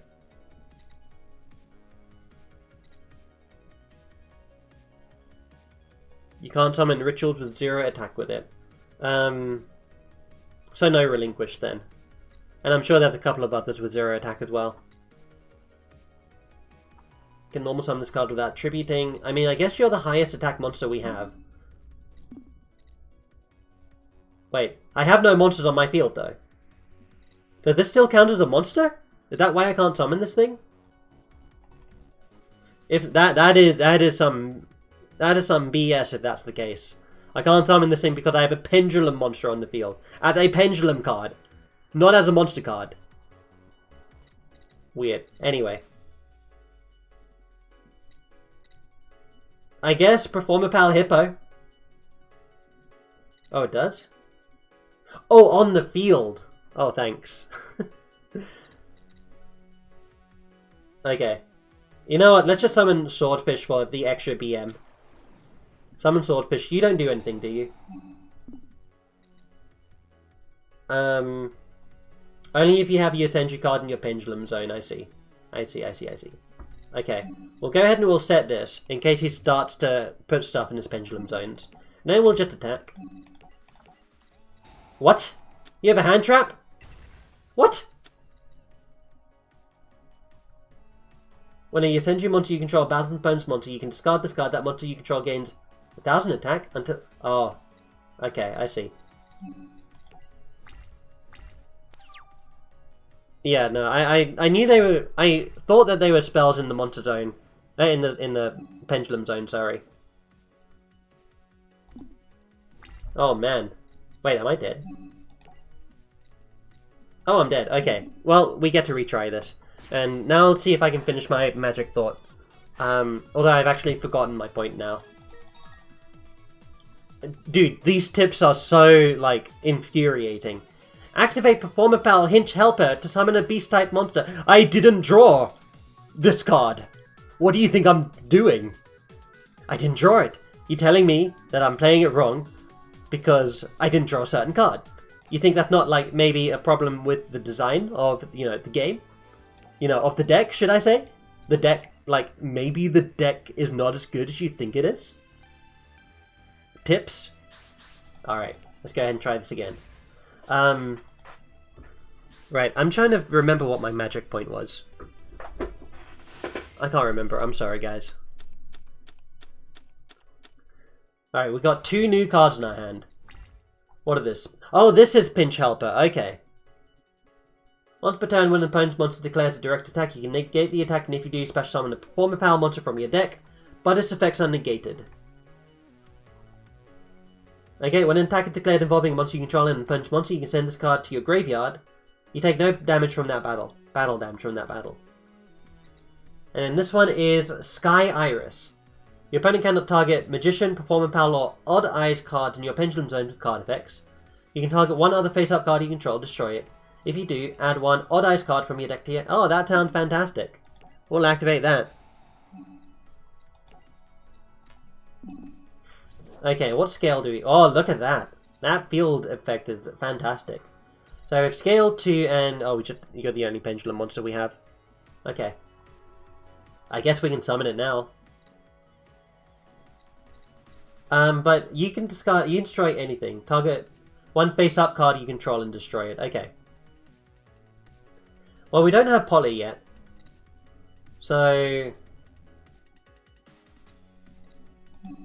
Okay, we'll set Pinch Helper. We'll go ahead and we'll summon Drummerilla. And then I think we'll set Twin Twitters in case he wants to put down his Pendulum Scales. Alright, let's see what he does. Oh, I think maybe the point I was trying to get at were keywords. Like, I remember saying something about, like, finding polymerization a little bit earlier. And I think that's what I was trying to tie into. Yotenji Training Grounds. Each time a Yotenji monster at normal summon, place a Yotenji counter on this card. Remove any number of counters on this card. And then play the effects depending on the number removed, only once per turn. One counter, all Yotenji monsters gain a 300 attack until the end of this turn. 3 counters, add one Yotenji card from your deck or graveyard to your hand. Okay. Sure, whatever. Going into Yotenji Kama 1. You get a counter. Going to Yotenji Kama 2. Yep. Are you going to go the full trifecta? And go into Yotenji Kama 3? Wow, he did it! The madman! Look at that! Yeah, I'm going to Twin Twist to you, I think. I don't want you getting, like, too much advantage. Destroy that one. I would like to destroy another one, and then destroy that one, please. Cool. Wait, what's the Yotenji Kama doing? You're just returning it to my hand, huh? Okay, that's fine. So you're gonna attack me. I'm gonna chain and activate Pinch Helper. I think Friend Donkey has got high... Let's sort by attack. Sort by attack. Oh wow, we actually have Elephant Hammer. Let's do it. But let's take a look again at this. Its effects are negated. When an attack is declared involving a monster you control and opponent's monster, you can send this card to the graveyard, take no damage from that battle. Alright, well, we'll summon Elephant Hammer. But yeah, I feel like Yu-Gi-Oh! Could do with keywords. There are some keywords that they use. What is that? Yotenji Whirlwind. Hey, I want to read. If Yotenji monster returns to the hand, you can target one card your opponent controls, return to the hand. During your end phase, unless this effect was activated and was not negated, destroy the card. Okay. Oh, we get Pendulum Call. Nice. Discard a card, add 2 Pendulum Magician monsters with different names from your deck to your hand. Watch until the end of your turn after this effect. Magician cards in your Pendulum Zone cannot be destroyed by card effects. Oh, we can search for both immediately. So okay, we use Pendulum Call. We'll discard we'll discard Drummerilla. Once per turn, when attack is declared involving monster you control and opponent's monster, you can target that monster you control, it gains 600 attack until the... Okay, so we'll discard that. And then we'll search for these two. But yeah, like I remember saying that you would find polymerization, and if they said that in the card text instead of from your hand deck from your deck or graveyard, like that would save on so much space. I think. Then we do Sky Iris on Pinch Helper. Yeah, Sky Iris on Pinch Helper. Go ahead and bring out a Pendulum Dragon. And then we can Pendulum Summon everything. Also, like, in the OCG cards text, like, they arrange them differently as well. Like, every individual effect on a card has a bullet point, or a number on it, and then it gives the effect afterwards, which makes it easy to read. Actually a weird-looking dragon. I don't know... why Odd Eyes? Why, like, what's the theme? Why does Yuya get Odd Eyes, right? Like, I can understand Blue Eyes to a certain degree for Kaiba. Like, there's a whole story involving that. But then Odd Eyes? Like, what significance does Odd Eyes have for Yuya? Anyway, that's another point entirely. I need to try and focus on specific points. With this card, destroys monster by battle, inflict battle damage. They don't have great design. No, they clearly don't. Like, I think I like... Out of all of them, I think I like Clear Wing Synchro Dragon the most, in terms of design. Followed by Dark Rebellion Xyz Dragon. They look like weird chickens! Yeah, they absolutely look like weird chickens. Yeah. I think I also liked Odd Eyes Pendulum Dragon while it was just Pendulum Dragon. Oh, sorry, Odd Eyes Dragon? Was it Odd Eyes Dragon before it became Pendulum Dragon?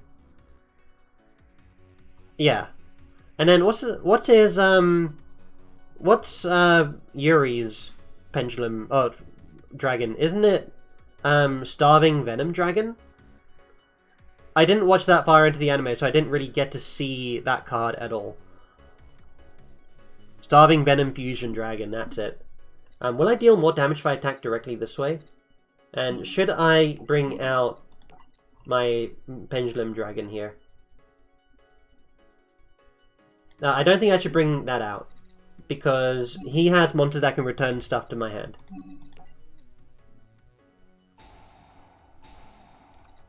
Excuse me? What is this that you're doing? You summoned something?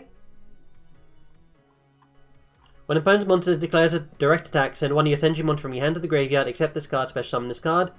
Once per turn. At the start of the damage step, this card battles face up monster. You can make this card's attack and defense become equal to the original attack and defense of the monster it's battling until the end phase. When this card is destroyed by battle and sent to the graveyard, you can add one of your Senju card from your deck to your hand. And this is a... This is not once per turn.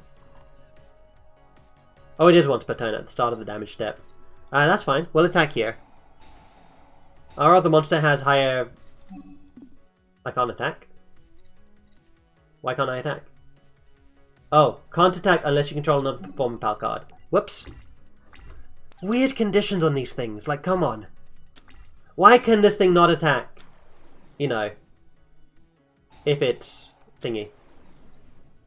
Okay, going into your Senju. You're just going into your combo here. Your Senju Kodan. Okay, yeah, return that to my hand, that's fine. You can attack me directly?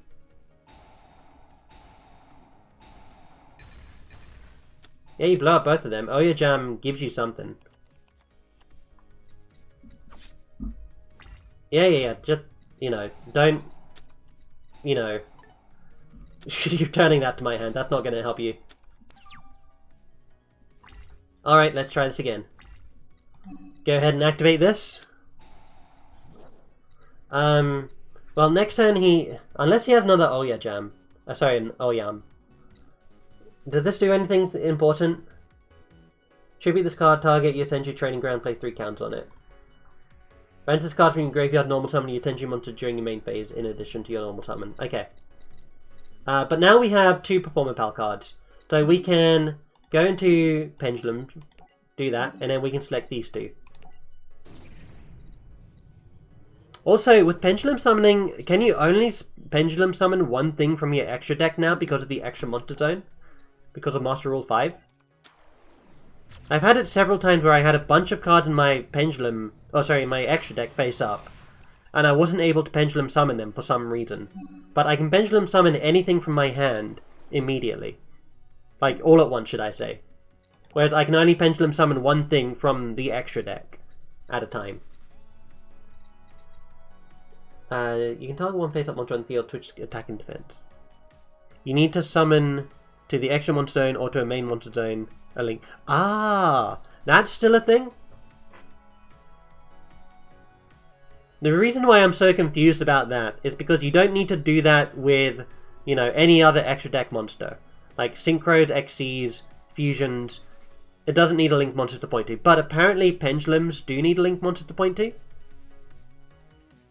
That's weird. Why pendulums, though? That doesn't make too much sense. Yeah, they got it bad. Like, that seemed like a... I want to use a word that my brain just thought up, but I don't think it's entirely relevant. Like, it's very discontinuous. Like... Because boomers hate pendulums. Well... You know, you're right. Like, I know literally all of my friends who played Yu-Gi-Oh! Back in the day would see a pendulum card and just nope the hell out of the game forever. And, you know, they'll say to me like, hey, my life is good now, don't try and ruin it with these weird-ass cards. That's so weird. Oh my god. I'm so befuddled by this, I forgot my previous point. If this card destroys a monster by battle, inflict damage to your opponent equal to the original attack of the beast type fusion monster material used for this card summon. But he can just return something to my hand, right? I feel like this way... Oh, dude! Odd Eyes attacks this thing. Inflicts 5,000 damage. That's a stonker's move right there. Okay, let's do it. Come on. Please go through. This would be fantastic. 5,000 damage! How do you like that, Silvio? You gonna survive this one? You're not gonna survive. We win. Take that, dude. This duel felt like highly stacked against Yuya in the anime. I'm actually stoked that we won. Yuya defeated Silvio once again to move to the next round in the championship. Our score's settled. Till next time. Sounds good. Thanks for the great match. It brought out the very best in me. And if I'm ever going to get to my dad's level of dueling, my best is exactly what it's going to take. Retrieve those pendulum cards and bring them back here for analysis. Silvio's out of the tournament. It's not like he needs them anymore. Dude, you're brutal. We actually get your challenge deck? Is that the last we see of Silvio? You use Mega Monarchs? Wow. Okay, pendulum swings both ways. That's the, I see. And then making the cut. Oh, is this, oh, dude. It's this duel. I also love this duel. Like, what Sora does in this duel is fantastic. I love it. This is also up there in, like, one of the best scenes in Arc 5. Like, the like, reveal of Sora, I think. Was it this duel? I'm sure it was this duel. Like, Shay knows who Sora is. Well, I guess he doesn't know who he is, but he knows that he uses fusions. Days earlier, when Shay met Declan, you say you're willing to duel me, but only if I enter the championship? Correct. That event will single out those duelists who are best of the best, to fight and join my fight against Leo Akaba. You're battling your father? It's true that he's my father. He's also our common enemy, and I'll stop at nothing to take him down. Among the other duelists who are competing, there is one who uses the most powerful fusions I've ever detected. Sora Purse. No, that's incorrect. Back to the present for the Junior Arc League Championship. It's time for today's third mega matchup. It's Yusho School's Sora Purse versus Leo Institute's Shay Obsidian. I can't believe Shay's dueling Leo Institute after all the drama he's had with Julia. Shay was the one who attacked Julia's professor and all those LID students. You're right. Something weird's definitely going on here. The match is about to begin, so watch as our action field spins. Looks like we'll be battling in Neo Heartland Oh, no. What? What's the matter, Shay? You feeling sick or something? Don't you worry about me, just worry about yourself. Fusion summoners like you deserve no mercy, and none will be shown. Okay, let's start the show. Alright, dude. The morality of things, of the fusion dimension is just not there. Fusion dimension is amoral. And it's real sad. Dude, we haven't even been introduced to Selena yet, Serana. Like, she's my favorite character in Arc 5. We haven't been... Oh, no. The background. Oh, no. Shay, I'm so sorry, my friend. They're doing this to spite you. Okay, Fluffle Dog into Imp Sabers. Setting it... You're not fusion summoning on turn 1? I thought you were a fusion user, my friend. Oh, no. We have to learn a new deck. Ugh. Raid Raptors? You have rank up magic? Once per turn, it's an archetype specific rank up magic? What? Target one Raid Raptor exceeds monster you control. Special summon one from your extra deck, one Raid Raptor monster that is one rank higher than the target by using that targeted exceed materials. During your opponent's... Oh, we have a Raid Raptor fan in chat. I'll try and do them justice. I need to get out Raid Raptor Ultimate Falco, right? Like that's the thing I need to do. Blaze. Oh, Ultimate Falcon's not a thing. 4, 5. Oh, they rank up on each other. They're all one rank above each other. Interesting. No, sadly. Oh, okay. Raid Raptor Call. Okay. I know what Allure of Darkness does. I don't need to read this thing. During your opponent's turn, target one Xyz monster you can... Oh, it's a quick play. Target one Xyz monster your opponent controls, no Xyz material. Take control of it, then special summon from your extra deck one Raid Raptor monster that's one rank higher than that monster by using it as the Xyz material. But he doesn't use... Sora doesn't use any Xyz. Not at this point in the game. These special summons are treated as Xyz monsters. Attached Xyz material become... Okay, cool. So... Painlanius. Cannot be used as Xyz material for an Xyz summon except for a winged beast monster. If this card's in your hand, you can target one Raid Raptor monster you control that has level. Take damage equal to its attack and defense, whichever is lower, but your choice is tied. And if you do, special summon this card. And if you do, this card's level becomes the current level of the target. Okay, so it's a... It changes its level, so it's a, you know, allows you to Xyz summon using any Raid Raptor. Then we have Avenge Vulture. If you take damage, special summon this card from your hand. Oh, interesting. You can also cannot special summon one from your extra deck except Raid Raptors, and then Vanishing Lanius. Once per turn during your main phase of this card's normal special summon, you can special summon one level 4 lower Raid Raptor monster from your hand. And then what does this do? Target one Raid Raptor card you control, special summon one monster with the same name as that monster from your hand or deck in defense position. Wow. You see, like, I think this, like, Arc 5 is when archetypes actually started getting real good. The base Raid Raptor deck sucks. Oh, well. Hey, I'm excited. I'm learning something new. Okay, you've got Dog out. Again, you've got a face down. You use a bunch of fusions. So, let's see. What are the ranks we have? We have 4, 5, and 6. Okay. So, we summon Vanishing Lanius. Of the 18 rank up spells, 7 of them are for Raid Raptor. What? Why? Why?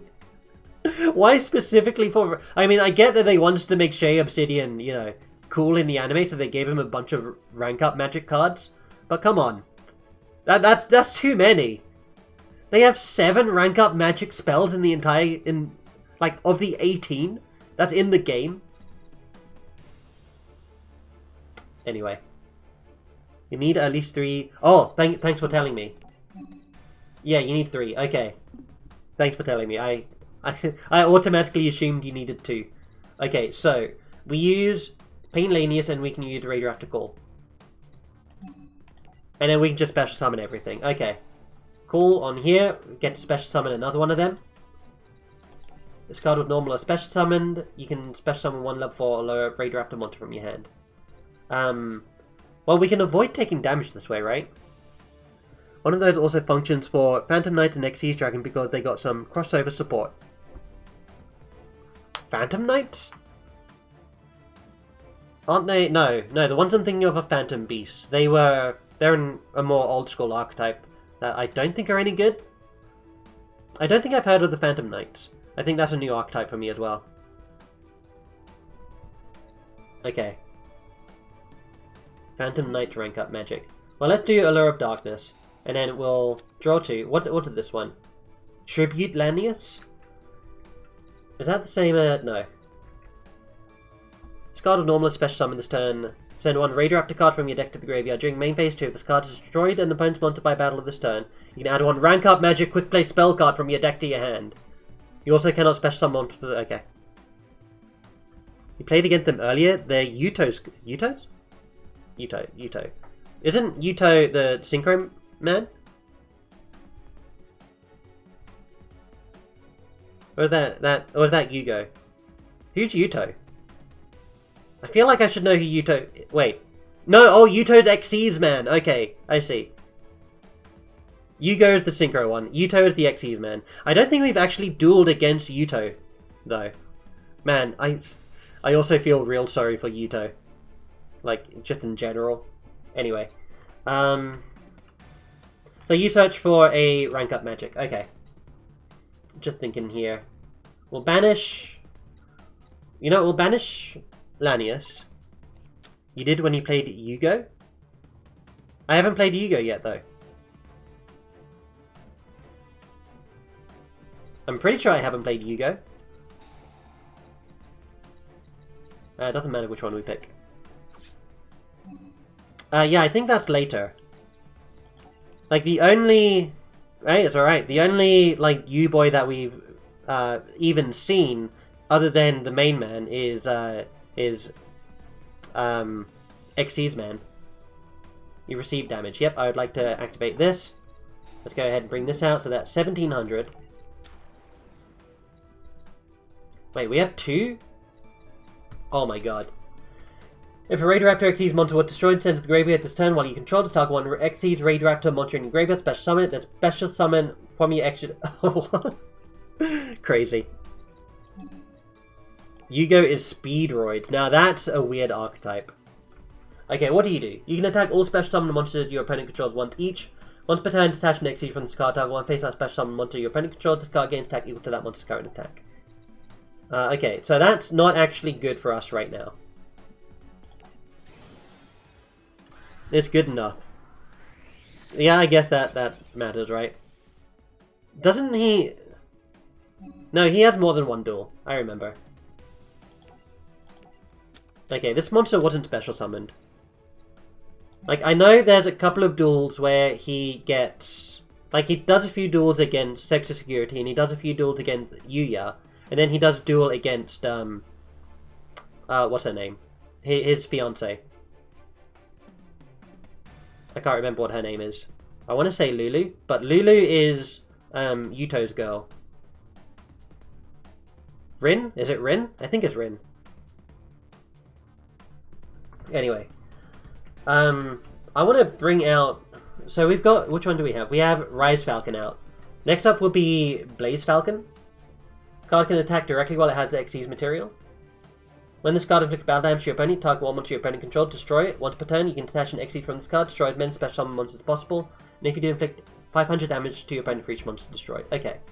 We'll go ahead and we'll activate this. Bring out that monster. And then we can attack directly with it. And then when he attacks us next turn with it, using a monster that's stronger, we can then just chain rank up magic Raptor's Force. Dude, I almost feel like I'm playing, like, the, like, with how many materials this thing has, I almost feel like this is Ghost Trick Angel of Mischief. Yep. Go ahead and blow that thing up. And then we can attack directly with this. Good job, Sora. Oh, don't forget. I need to get my Duel Links habits out of my head. My Duel Links habit is saying that we don't have main phase 2. But we do. Oh, there goes my dice. Fluffle Bear? into Fluffle Sheep, okay. I mean, if he was going to fuse something, he would have fused already, right? He doesn't have a polymerization in his hand. This guy calls himself a polymerization expert and he doesn't have polymerization. If this card's normal, special summon, send a Raidraptor card from your deck to the graveyard during main phase 2. If this card's destroyed by battle, you can add one. Oh, it's that. It's this card, okay. Sure, we'll summon.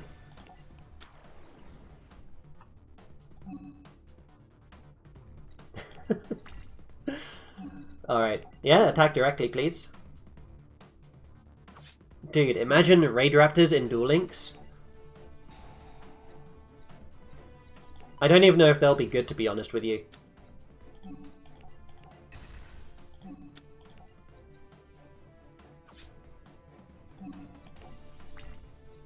Alright, go ahead and activate this card's effect.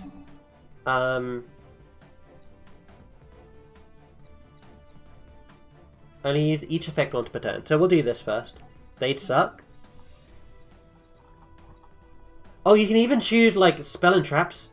Dude, are Raidraptors just, like, you know, Xyz Black Wings? I feel like they're just Xyz Black Wings. Anyone here has a graveyard effect. This one's called Necro, so it probably has a graveyard effect. It doesn't have a graveyard effect.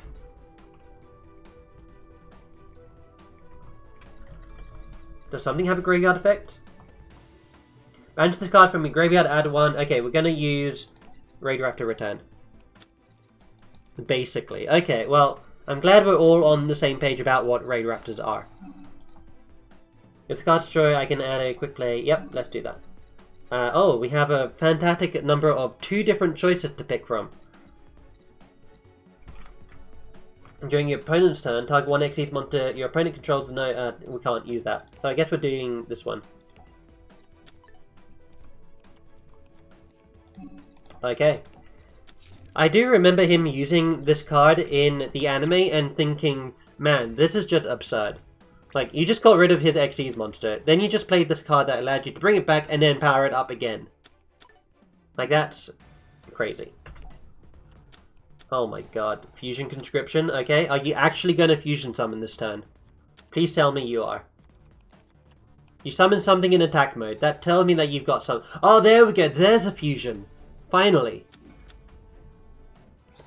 Here I am with this Xyz monster that had, like, you know, 5 different materials under it. Going into Frightfur Bear. Yeah, you attack me. That's fine. Can I... What? Hey, that's mine. Target 1 Raidraptor Xyz. Oh, it can be any Xyz monster, I see. So yeah, we'll activate that. Is this a once per turn thing? It's not a once per turn thing. How many... Hold on. How many Xyz do we have in our grave? We only have 1 though. Okay. So we'll just activate 1 for now. Use this, go into this. Card gains attack equal to that monster's current attack. Okay, we'll just special summon you. And then you are immediately ranked up. Nice. I do feel that Raidraptors are vulnerable to, you know, removal of any kind. I know they have these rank up magic cards, but without those, like, they're basically sitting, you know, sitting crows. Targeted for attack by your opponent's monster, you can banish this card from your hand, destroy the attacking monster. Oh, okay, okay, I don't know why I find that so hilarious. Not if you get to Ultimate Falcon. You told me that Ultimate Falcon didn't exist. Like, this one's the highest rate. Oh, I guess it does exist, just not yet, right? That's what you said? Not at the moment, okay. Just not with this deck. Okay, I see. Shay needs to have some character progression before he can use Ultimate Falcon. Okay. Now the question is, do I want to go into the other Raidraptor and then... but I feel like I lose so many cards to do that, though. And for what? Just so that I can bring out, like, this monster that'll get, like, you know... You have 3,200 attack? With Waking the Dragon? Isn't that... I've heard of that card, and it reminds me of the grass is greener somehow, and I don't know why. I think it's literally just the card artwork. Can attack all special summon monsters your opponent controls once each. Once per turn, detach one XT target. Yeah. And then you have a different effect as well, right? Target one monster your opponent controls, destroy it. Once per turn, you can detach an XT from this card. Destroy as many special summon monsters as possible, and if you do, inflict 500 damage to your opponent for each monster destroyed. Go into the next rank. If you can.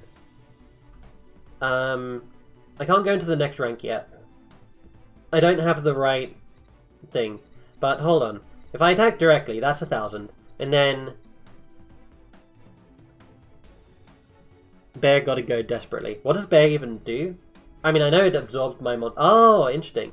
And does this guy, like, copy current attack? Equal to... Yeah, okay. Okay, cool. So, here's what we do. We summon Boost Raptor. And then we go into the other one. And then we copy that monster's attack. We get, like, a ton of attack. And then we don't attack Fluffle Bear. We attack the Imp Sabers. And then he's dead. And then if that fails, we attack with Blaze Falcon. And then we just destroy his monster. Once per turn. So I need to detach now. I'll detach now. Okay, give me your attack points, please. Thank you. Okay, go into battle, and then attack here. Simple. He only fusion summoned once. We XE summoned like 5 times. I didn't even summon Revolution Falcon. What are you talking about? Go Revolution Falcon, burn, blaze, torch the enemy. Ah! Stop it. This isn't how you should duel. Dueling's supposed to make people happy, not scare them. We have a winner. This duel goes to Shay. I can't lose. Not to an XE summoner. It's impossible. Shay, I want a rematch. You have to duel me. Don't go. So, Sora goes, like, berserk in the anime. Like, everyone's like, no, little Sora, like, he's innocent. Like, he can't be part of this, like, huge, you know, genocide that happened of the XC's dimension. Poor Heartland, like, it was only one anime season ago that we were in the XC's dimension. Well, kind of. It's not in a dimension, but, you know. It's only been, like, one anime series before we were in Heartland, right? And then, like, here they're like, no, Heartland is completely destroyed. Like, nothing exists left of Heartland City. Everyone is dead. Or they're, you know, refugees.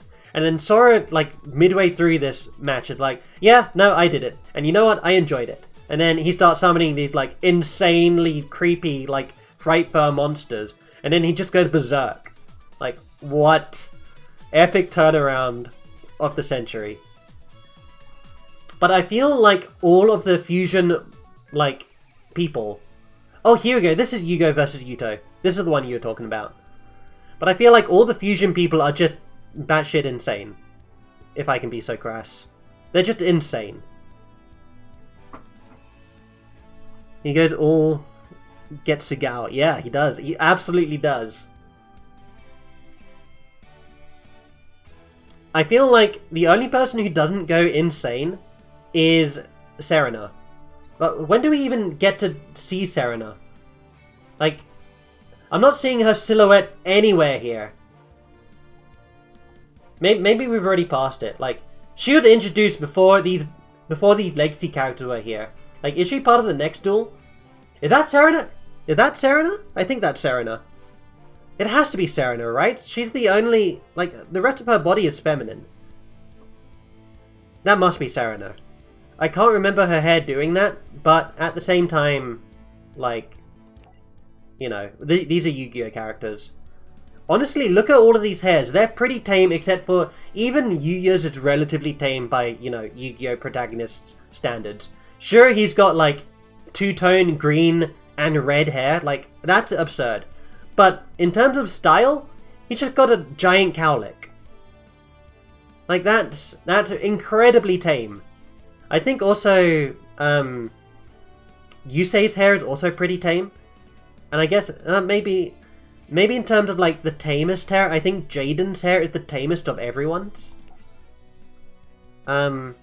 But I can't quite remember what all their... I can't quite picture all of their hairs right now. So, let's go and get this straight. Shay's sister is one of the friends they're trying to save, and someone who fusion summons took her? That's what Yuto told me. Then it makes sense that they must think Sora knows where she is. While searching for Shay, Sora ran into Yuto instead. Bring me Shay! We're the ones who hunt you down, Xyz Summoners, not the other way around.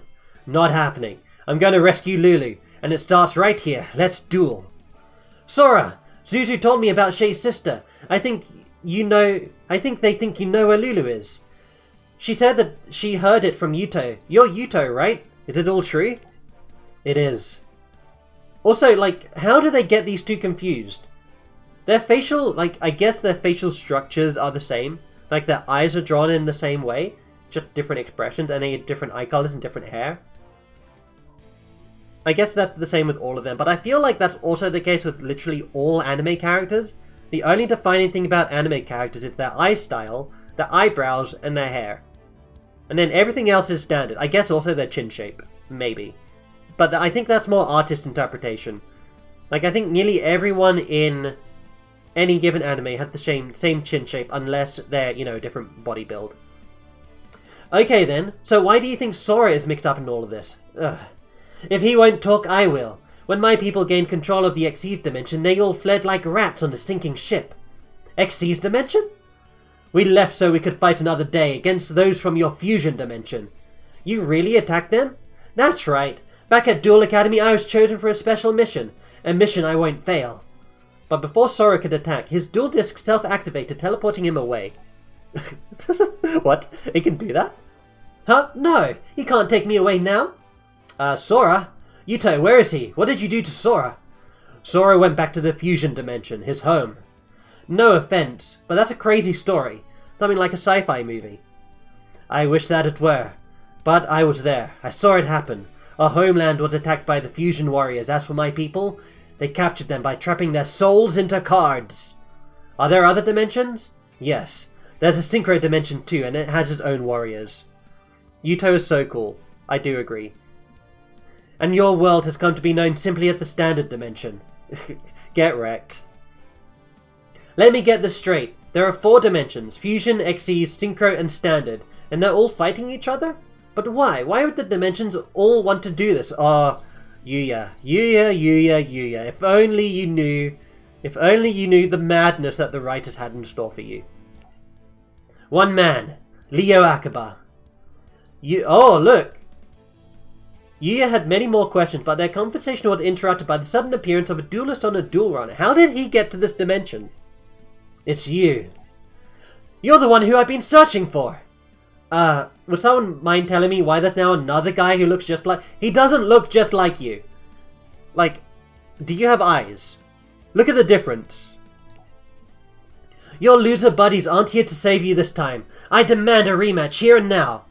That's a laugh. I don't need anyone to save me from a fusion follower like you. No-go. I warned you before. Don't call me no-go. It's you-go. Oh, cool. Oh, wait. Are we playing Speedroids? I don't like Speedroids. Okay, we're playing Speedroids. Does he actually win this battle? I think this duel ends inconclusively. Right? Oh no. So, fun story about Speedroids. I play Tabletop Simulator with some of the people in my friend group, in a group called Trial and Error. And we did a few constructed decks of Yu-Gi-Oh! And we just went on to like a... I think it's Weigo Pro that we went on to. Like the deck list site. And we just copied a bunch of decks there. But for some reason, literally every deck, no matter what archetype they were playing, had, like, Terratop in it. And they had another, like, Speedroid monster in it. I'm like, why? What does this have to do with, like, you know, Ghost Tricks? What does this have to do with, like, I don't know, Fabled? I guess with Fabled, they're both Synchro decks, but come on. Anyway, Urgent Tuning, what do we have in here? I guess we want to bring out... Oh my god. These things are... Are these things even monsters? Like, can I... Wait, there's a dude riding that sword. There's absolutely a dude riding that sword. You can just about see him. I'm getting real close to my screen here so that I can see it, but you can just about see it. Oh my goodness. Okay, and then what? Is there a dude riding you? There absolutely is a dude. Wait, is that a dude riding you, or is that a part of you? I don't even know. Oh my god, okay. I mean, we want to bring out Clearwing Synchro Dragon. That's for sure. High Speed Roid Puzzle? Kendama? Chanbara? Like, none of those matter. We just need Clearwing Synchro Dragon. What level is it? It's level 7? Of course. We have 6, 4, 5, and 7. We have 4, 5, 6, 7. Okay. We'll set this. Immediately after this card's effect resolves, synchro. So it's a trap that allows you to... If there's Terratop there, then it's a Tucker something, and it helps making Synchro Blade. Oh, okay, it's a Tucker Tomborg. Since you gave me half the name, my brain remembers the other half. It was Tucker Tomborg. The sword one is kind of broken. Okay, I'll read the sword one, because it's kind of broken. Let's see. So I can make 2 attacks each battle phase. Start of the damage step, discard battles, it gains 200 attack. Discard sent to the graveyard, target one of your banished Speed Droid cards, add it to your hand. You can only special summon High Speed Droid Chanbara once per turn. Okay, so if it attacks twice, it gets a net 400, and then if it's sent to the graveyard... Oh, that includes if it uses Synchro material. Interesting. Okay. And the hammer thing. Okay, I'll read the hammer thing. You're gonna get me to read everything. Hammer thing. I'm guessing it's Kendama. If this attack is defense position monster, so it does piercing. Only use the effect of each effect once per turn. Banish one machine monster from your graveyard. Oh, interesting. Okay. So that combines with Chanbara, I guess. Kind of. Inflict 500 damage to your opponent. If this card in your graveyard and control no cards, you can special summon this. Whoa, okay. But that's if you control no cards. You cannot normal summon the turn you use this effect. And since we're here, let's go for the trifecta. At the start of the damage step, if this card battles a special summon monster, you can make this card's attack become double its current attack. Okay, so it goes up to minimum 1600. Baseline. Once per turn during the end phase, if this card's in the graveyard because the synchro summon card was sent there from the field this turn, target one Speed Ride monster in the graveyard, adds to your hand. You ran into that problem? What problem with that? There's also a bit of delay between the stream and chat, so if you're wondering why there's a pause here, it's, you know, it's not exactly real time. I think it's delayed by 10 seconds or so. No monsters on the ah, okay. I see. Just gonna reread this again. Okay. Okay. Yeah, what does this actually do? When another level 5 or higher monster activates its effect, quick effect, you can negate it and destroy it. We're fighting an Xyz user though.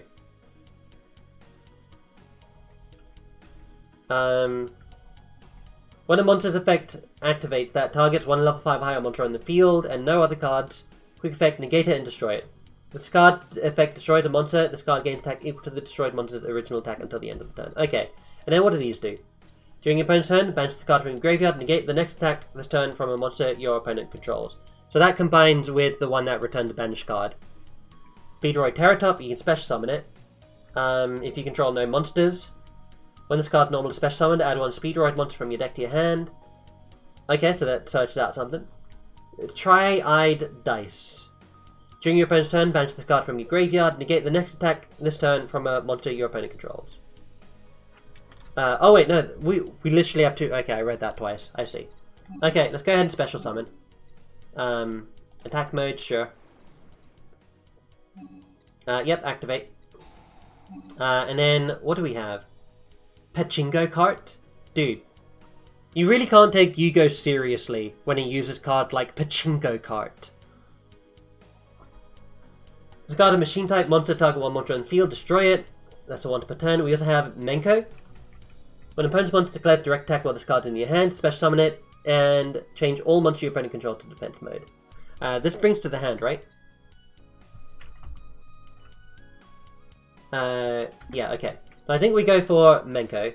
Unless... Okay, let's reread Takatomborg. If you control a wind monster, special summon this card. You can tribute this card, special summon one Speedroid monster from your deck.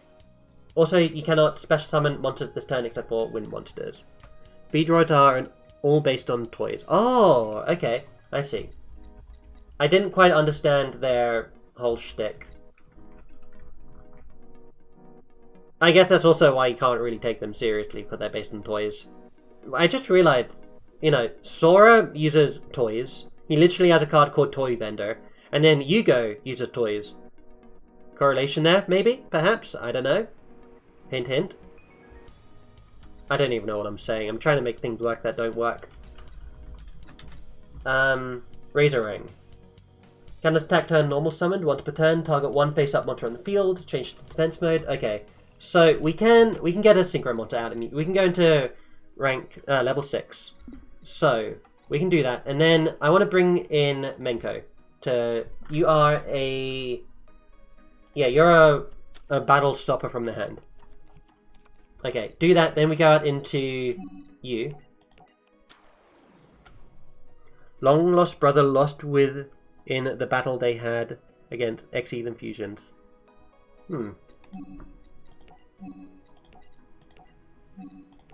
Honestly, I'm not quite seeing it, I'll be honest with you. They're long lost brothers, lost within the battle they had against... I don't know. How would you explain the... Oh, they both have blue hair! Dude. It's sealed. They both have blue hair. They're actually brothers. Okay. If this card attacks a defense position monster, inflict piercing damage. Banish one machine monster in your graveyard and inflict 5 damage to your opponent. If this card is in your graveyard and control no card special... Okay. So we'll use this. We'll banish this one. The other one has a graveyard effect. So, okay. That's that. And then we pass our turn. Okay, Yuto. Go ahead. Go ahead and Xyz Rebellion, Dragon us, and end the game. I can chain with reinforcements? Oh, okay. You don't trigger on an attack, you just negate the next. I didn't even see what you added, gosh darn it. Oh, okay. Yeah, these are Phantom Knights, okay. Going into you. Alright, sure. Alright, sure. Are you actually going into Rebellion Dragon? No, you're going into Phantom Knights. 2 level 3 monsters. You can detach one material from this card, target one card you control and one card your opponent controls, destroy them. If this Xyz summon card is destroyed... Okay, I can chain... Okay, I'm not going to chain. So he's going to destroy my monster. That's fine. My monster should get its effect, right? Hey, let me do my effect. Okay. Wait, what? Oh, okay, no, I misread that. Okay, I don't need to worry about that. You're going into defense, but wait. Really? That's how you work? That's crazy. Dude just Xyz summoned. Destroyed his Xyz monster and my monster. And then Xyz... Wait. Oh no, it's Dark Rebellion.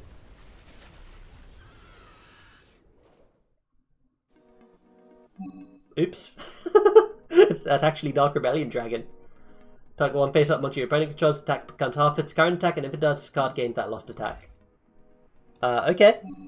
Okay, that's a thing. What's your defense though? That's the important question. Okay, dude. We do Menko. Menko special summons itself. Then turns Xyz Rebellion Dragon into defense mode. Next turn, we can go out into Clear Wing Synchro What are you doing? Oh, you just half my monster's attack. Okay. Phantom Knight, do you get your effect when you're detached? Oh no, you can banish this card from the graveyard, I see. Okay, what did we draw? We drew another Menko. The typical Phantom Knights play. Okay, I'm glad I'm being introduced to that. During your opponent's turn, you can banish the card from the graveyard and get... Okay, it's the same effect. Go ahead and summon. And then we will go into our Clear Wing Synchro Dragon. Do we get a special animation for this? We better get a special summon animation for this. Like, come on. Dark Rebellion Xyz Dragon gets one. Yes! Oh, look at that. That thing is actually cool. I love it. Okay. So we have that. Now, he's probably got a battle trap over there. But we're gonna give it a... Yeah, okay. Phantom Knight Sword. What? It gained 800 attack. Also, if it will be destroyed by a battle card effect, destroy this instead. When it leaves the field, destroy this card. Banish this card from your graveyard, target 1 Phantom Knight monster in your graveyard, special summon. Okay, you don't have any more Xyz material, so you're... I mean, I guess you can... Oh no, you can actually crash into us, though. Okay, I see. That was a smart play on his behalf last turn. He upped his monster's attack even if it was by 50. So now he can actually attack over us. Oh, but we can negate the attack, can't we? Yeah, we can negate the attack.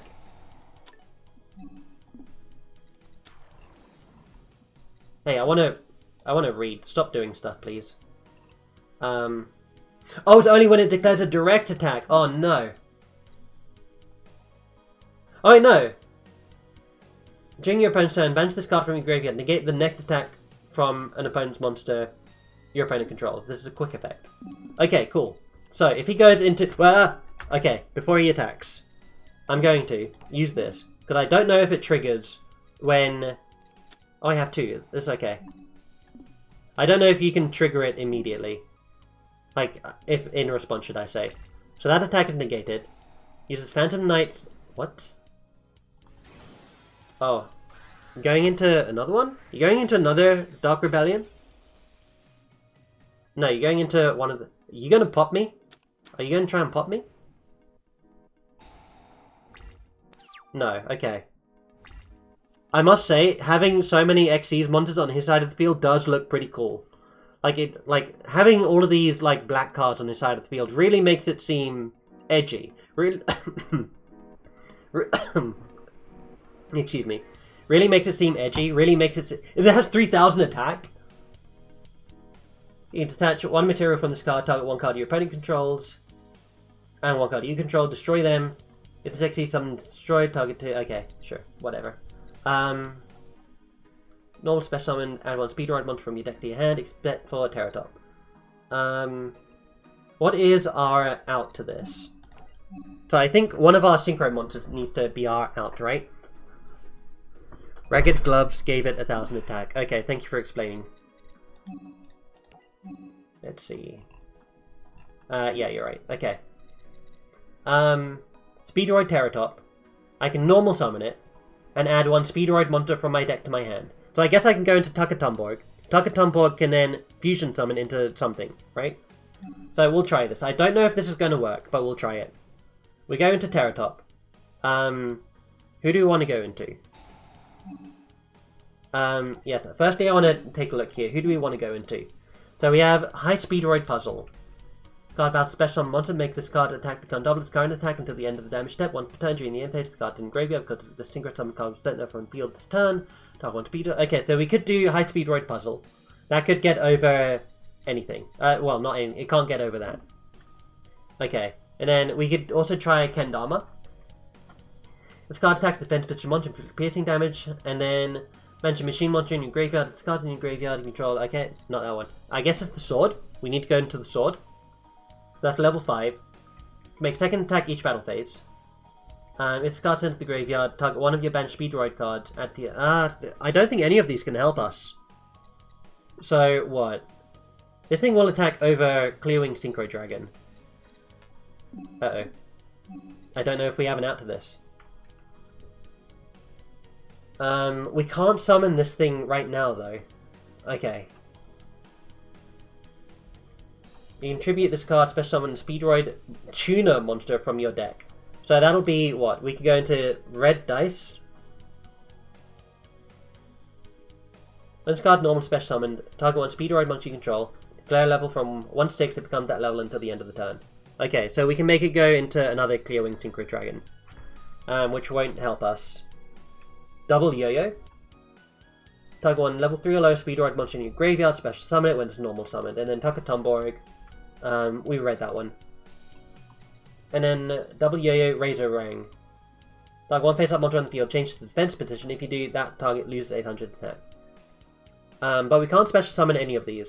So I think maybe we get Menko to help prevent our monsters from being hurt. Oh, but that's only when it declares a direct attack. Okay, I remember. Okay, I'm going to try Red-Eyed Dice. It will allow us to get out anything, but we can't summon it. Okay, I think I've lost. But we'll play it out. We'll go ahead and we'll set this. Okay, battle. This monster's going to attack here. Okay, end turn. He's got so much card advantage over us. This is insane. Ragged Gloves again? Okay. I mean, that's fine. Go ahead. Yeah, I will activate one of these. Should I do this on this one? I think I'm actually okay losing my Clear Wing Synchro Dragon.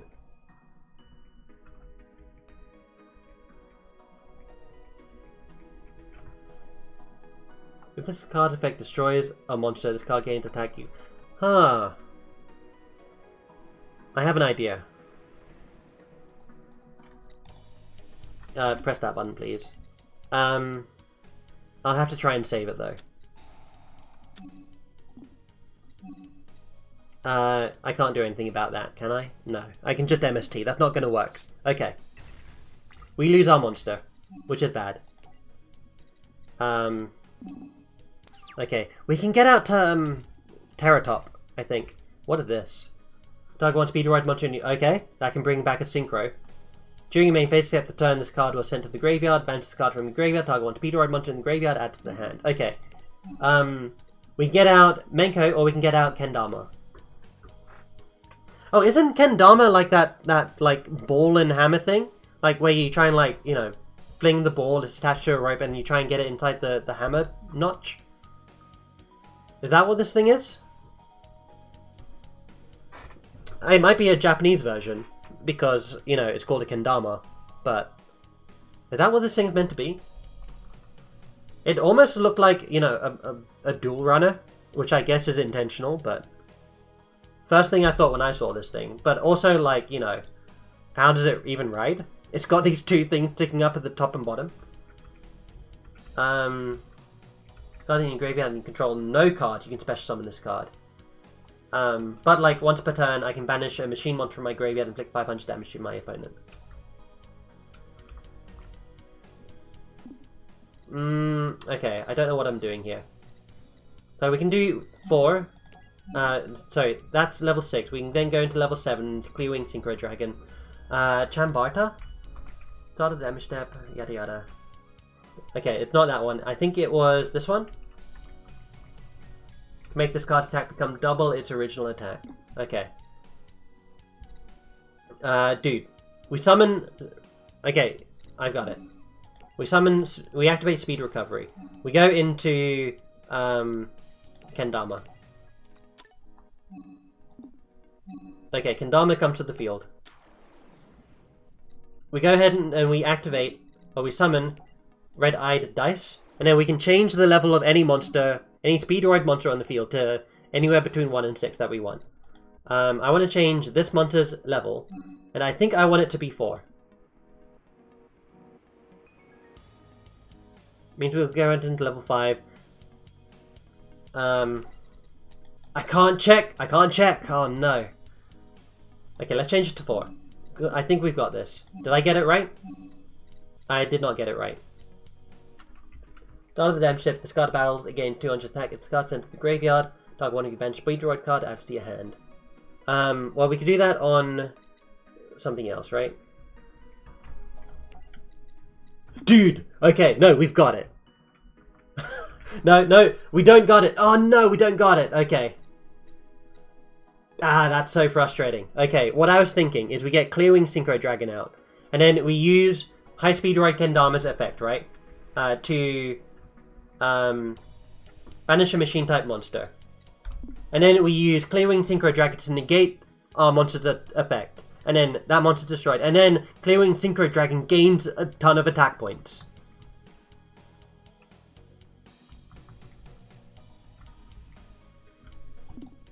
Okay, we did get it wrong, but that's fine. No, did we get it wrong? Bench one machine from the graveyard. Okay, no, I think we do. Wait, no, we can get them both out. Wait, no. No, we can't. Okay, never mind.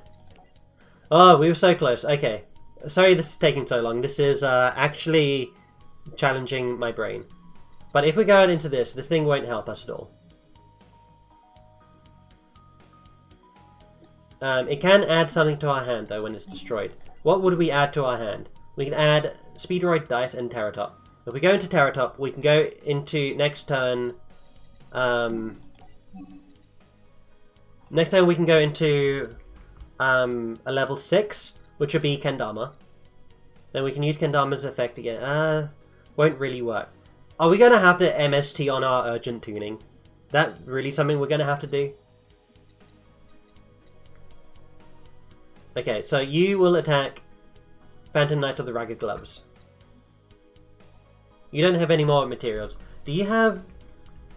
Okay, you pop something. Okay, but you also destroy yourself, right? Target one card. Oh, just any card you control, destroy it, and then... Okay. Okay, I think we failed. I'm going to do something for the sake of doing something instead of thinking too much. So I'm going to go ahead and try and go out into high-speed Chanbara. Because I feel like we can't do anything this turn. We might be able to do something next turn. So we'll go into Chanbara. Chanbara will go into attack mode, of course. And then we will use Kendama's effect. And Kendama will banish... I think we have a banished Terratop, so we'll banish one of these. Okay. Inflicts 500 damage. Then, battle phase. You will go ahead and attack over here. Okay, and you don't have enough attack points to get over anything just yet. But that's fine. We'll end our turn here. And then... we'll see what he does. Going into Ragged Gloves, using its effect. Okay. I really do feel quite stupid right now, but... New deck. New deck, who this? Okay, you're going to attack me. Chanbara's effect activates. Yes, use its effect. And I'll bring back, let's see. Nope, we need to bring back Terratop. I'm going to bring out Terratop, or add it to my hand. Can't do anything about that, that's fine. You attack me directly. I need to reread... When did this activate? This, okay, just any time... Oh, but you cannot normal summon a set the turn you activate this effect. Okay, that ruins everything, I think. Okay, my draw. Oh, we actually drew Takatumborg. Okay, so we go into Terratop. We special summon Terratop. And then we can special summon the other one. We'll use Terratop's effect. Terratop can actually search out anything. But you're not a tuner. Tri-Eyed Dice is a tuner? Who else is a tuner? Oh, the dice... Okay, so the dice are tuners. Tri-Eyed Dice are the banish from graveyard negate next attack quick effect. And then Red-Eyed Dice is a change the level of a monster. Okay. That'll add to the hand. We can go into the Takatumborg, and then we can go into... We want to go into Synchro Dragon, and we want to go into High Speedroid. Oh, dude, we could have done that if we didn't summon immediately. Okay. I am a silly individual, I think. No, but then how would I... Okay, that wouldn't have worked. Never mind. I'm okay. I'm okay. I'm okay. We go into Red-Eye Dice. What can we activate from... You have a thing? Target one Speedroid monster in your graveyard, add it to your hand. Let's do it. Let's add something to our hand.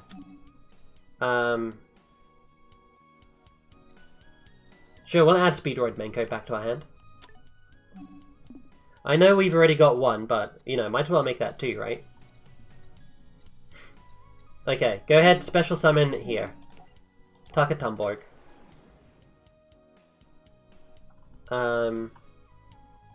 You haven't activated the effect? Special summon a Speedroid Tuner from your deck. I see. Okay, so here's what we could have done. We could have activated Mystical Space Typhoon on our Urgent Tuning. Then, we could have special summoned High Speedroid Kendama. And then, we could have special summoned... No, we couldn't have done that. Okay, never mind. Yeah, this is where I think the asymmetry of Speedroids come in. Because that would have been a cool thing to do if you could have done it. But unfortunately, you can't special summon Terratop if you have a monster on the field. But when it's normal... Yeah, but like, you can't then normal summon this thing. Because when this thing is special summoned, it means you can't normal summon for the rest of the turn. Okay, that's frustrating. Whoa. You actually frightened the Yuto out of me, my friend. I'm gonna go ahead and turn that down. I did not realize that was so loud. But thank you very much for the follow. I hope you are enjoying this thing. And I hope that didn't burst your eardrums. For some reason, my computer likes to turn... Hey, it's not your bad at all.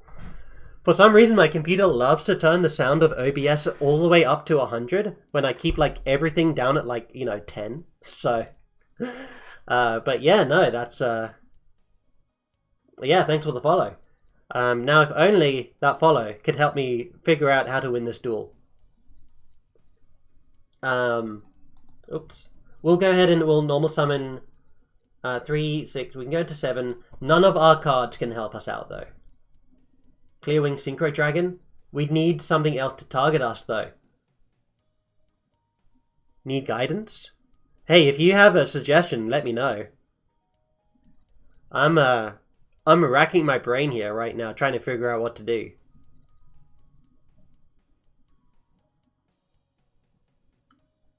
This can be activated during either player's battle phase. So... What? Wait a second. Target one Speedroid monster you control, except Speedroid... Declare... We might be able to get Clearwing Synchro Dragon's effect using dice. Dice. But we need to use dice, though, in order to bring out a Synchro monster. No, we don't. You want me to summon dice? Okay, we can summon dice. Right now? Just making sure here before we commit. There's no undo button in Yu-Gi-Oh!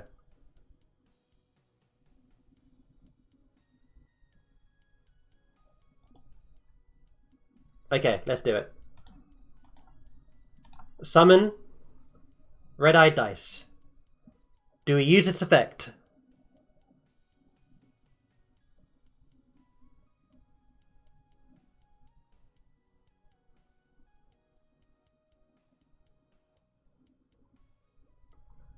Let's see, I don't... Again, we can't see the list of things. Okay. So we summon dice. Let's see. 3, 4, we go to 4.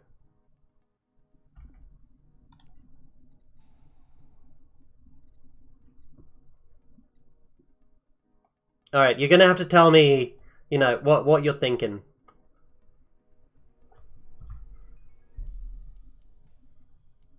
Have I used Clearwing? I mean, I've summoned it. I haven't activated any of its effects yet, though, because I've not had a level 5 monster activate its effect while it's on the field.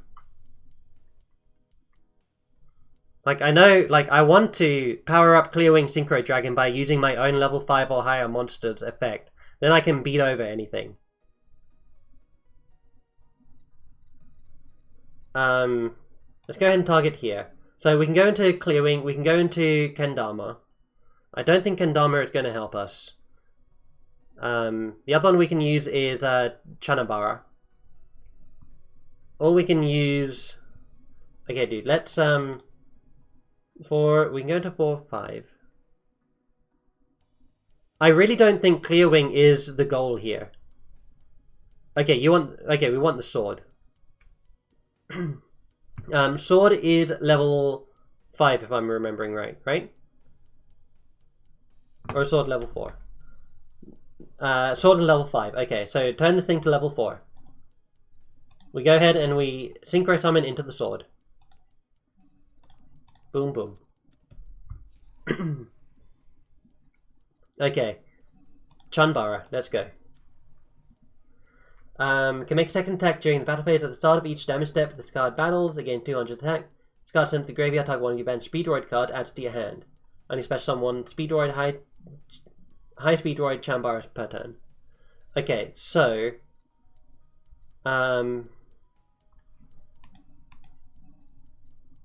I see another way that we could have used this. Unfortunately, we don't have any more of these things in our... We don't have any more tri-eyed dice in our graveyard. Because what we could have done is, if we, kept the thing out and we protected it, it could have, exponentially increased its attack. But as of right now, I think we're out. I think we're actually out right now. Chunbara's effect activates. We attack. But then, what? We attack again? We can't beat over Dark Rebellion Xyz Dragon. And, Terratop can't do anything either.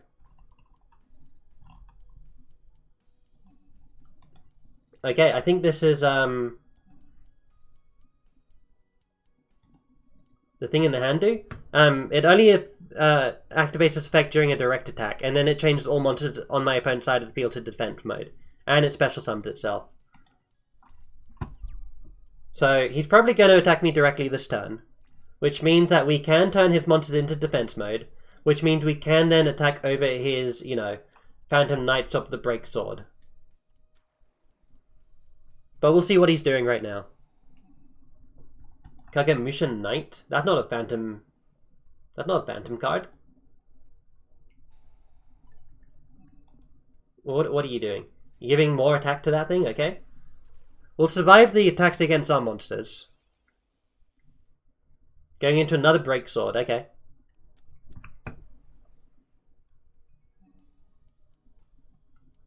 That's fine.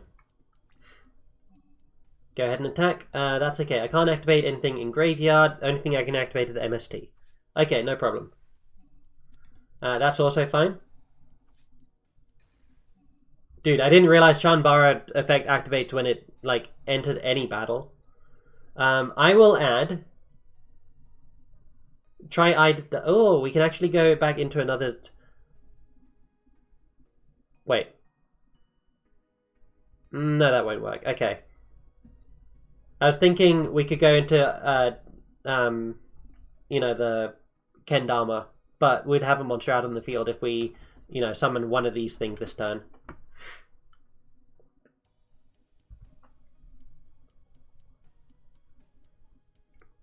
Don't worry, most people don't know what they're looking at unless they're, if you're old school Yu-Gi-Oh, then it's, this is going to be extremely confusing. If you're new school Yu-Gi-Oh, then, you're gonna, question why things are so difficult to understand when they're easy. There's only one of two shades that you can do. Also, hey, how's it going? Thanks for stopping by. Did you ever play Yu-Gi-Oh? I know, I don't remember you ever playing Yu-Gi-Oh.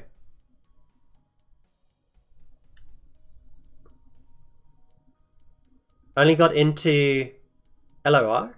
What's that Lord of the Rings card game? There's a card game for Lord of the Rings? Oh, Runeterra. Okay, I have heard of Runeterra. I know nothing about it though. If you had to show me an image of Runeterra, I would not know what it was. In my mind, the only card game that exists is this card game. So, when Hearthstone and everything came out, I was just why is everyone going so crazy for Hearthstone when Yu-Gi-Oh and Magic already exists?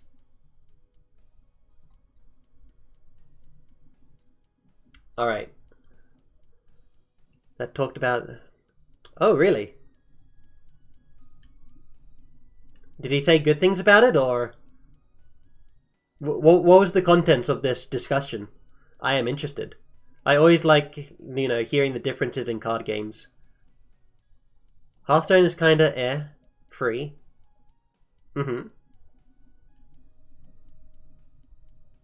And better quality. It does have high production value for certain. But I feel like that's, going to be necessary in this day and age if your card game is like, only or exclusively digital. Like, did they ever make like actual like Hearthstone like cards? No money need to be spent, but for cosmetics cost money. Yeah, that's I think that's the preferred way of like any pay-to-play model or like any like microtransaction model. It's to just have the cosmetics cost money. And it kind of gets murky when there's a in-game market and everything, and like you can sell cosmetics. But I feel like that's a good way to do things in Hearthstone. Like it's not a case of like spend like £2 to get like 15 packs or something like that. That's not a thing in Hearthstone, is it?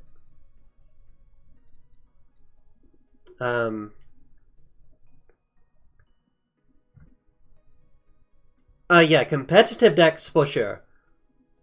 Hearthstone is very expensive. Yeah. For meta decks. For absolutely. I feel like that's the case in anything. Like my friend is telling me, like in Magic, what is it? In Magic, like some of the like premier cards cost like $200 each, and it's just like for a simple land card that like acts as 2 lands, and it's like what? Why does that cost 200? It just doesn't make sense. I do feel that Yu-Gi-Oh is cheaper in that regard, but I'm not overly familiar with the marketplace in Yu-Gi-Oh. But I do know that like meta decks in Yu-Gi-Oh also get pretty darn expensive because everyone wants the best deck, right? And like all the cards are in demand.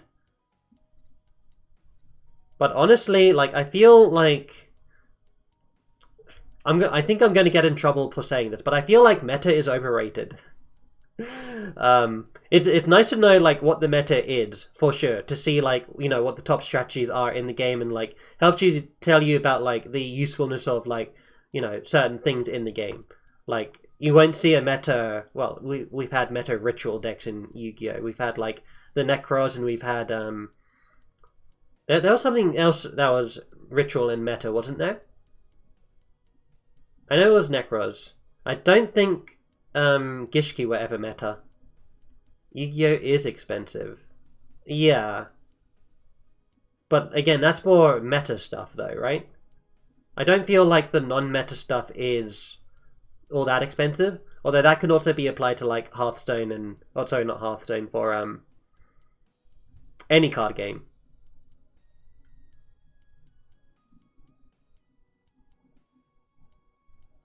Anyway, I'm gonna try and split my brain power between having this conversation and trying to figure out how to beat this Xyz man.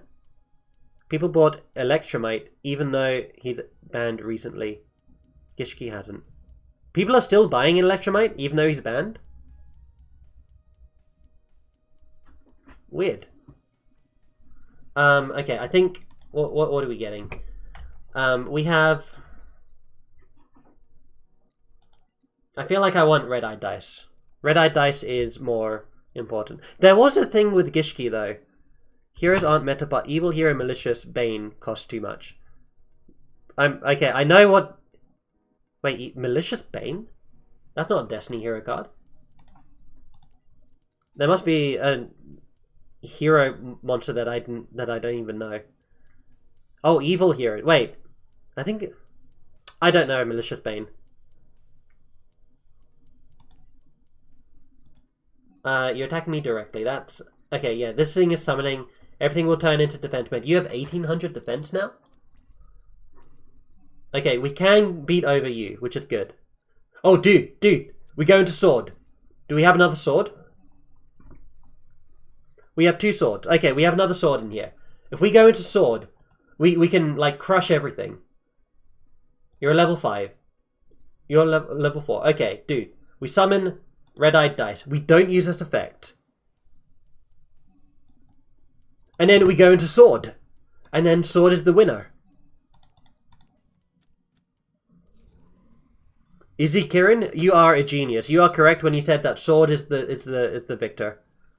Okay. Come on, Kanbara. Okay. You can attack twice. These monsters have way too much attack. Wait, do you have a destruction effect? If this exceeds summon card is destroyed, you can target 2 Phantom Knight monsters with the same level in your graveyard, special summon them, increase their level by 1. Also, you cannot special summon monsters for the rest of the turn except dark monsters. So you both have the same effect. Dark Rebellion Xyz Dragon doesn't do anything right now, so that thing can stay. If we destroy this, it'll bring out... He'll actually get a whole field of monsters back if we, if we do this. So he has massive counterplay here. Wait, what? He didn't get his effect off? He didn't have to... Oh, he didn't have 2 Phantom Knight monsters. Yeah, you have to target 2 or none. Wow. Okay, that's incredible. Dude. But then if we attack this one... Oh, how many monsters do you have under you? You have 2 Phantom Knight monsters. Oh, you have 1 Phantom Knight monster. Okay. So you can actually get back out, what? Phantom Knight Ragged Gloves? Yeah, do left and middle. I think we need to attack Xyz Dragon. Oh, but no, this thing can then, destroy us. But then it destroys itself. But then he can Xyz summon more. Oh, that's still not bad, though, because we can then use Menko again. Okay, so we do this, we attack here. And then we see what he does. He's probably going to destroy us next turn. But that's fine, because we have a counterplay with this card. This card sends the graveyard, target one of your bench Speedroid card added to your hand. Okay, our Speedroid card that we'll add is Tri-Eyed Dice. So 4, 5, 6... Dude, we can go out into Clearwing Synchro Dragon again. Okay, Breaksword. Okay, he's doing it. He's blowing us up. The fool. He's falling right into our trap, even though we have no trap cards to play.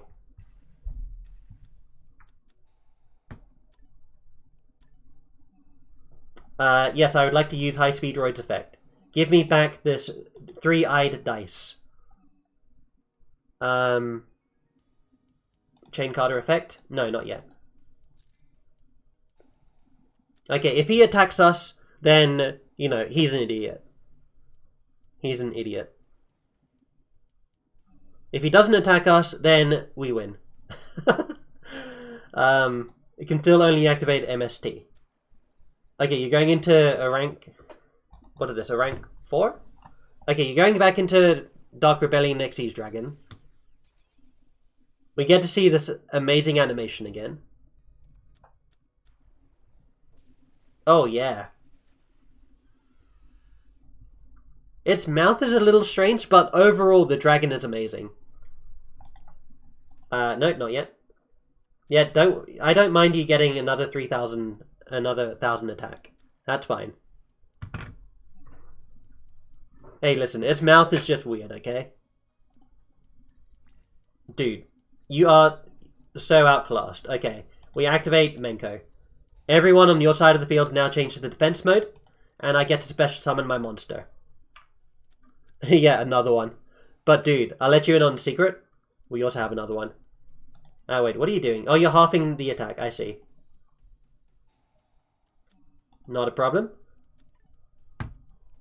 Oh my god, Phantom Knights, man. Look at how much card advantage he has. He has 4 cards on the field, 3 cards in his hand. We have 3 cards on the field and 3 in hand. I won't do anything here. All right, my turn. What is this? Target 1 Speedroid Tuner in your graveyard, special summon its effect negated. Roll a 6-sided dice, level becomes the result. You can banish this card from your graveyard immediately after this card resolves. Synchro summon 1 Wind Synchro monster using monsters you control, including a Speedroid Tuner monster. Okay, so it allows you to special summon a Speedroid monster with a varied level, and then when this card's in the graveyard, you can banish it to Synchro summon for a Wind Synchro monster. Okay, once per turn, target 1 face that card in the field, change the card to defense position, that target loses 800 attack until the end of the turn. We don't want that. We want to go into 3-eyed dice. We go into 3-eyed dice. And then, he summons his dragon, we summon our dragon. Alright, let's go. Clearwing Synchro Dragon.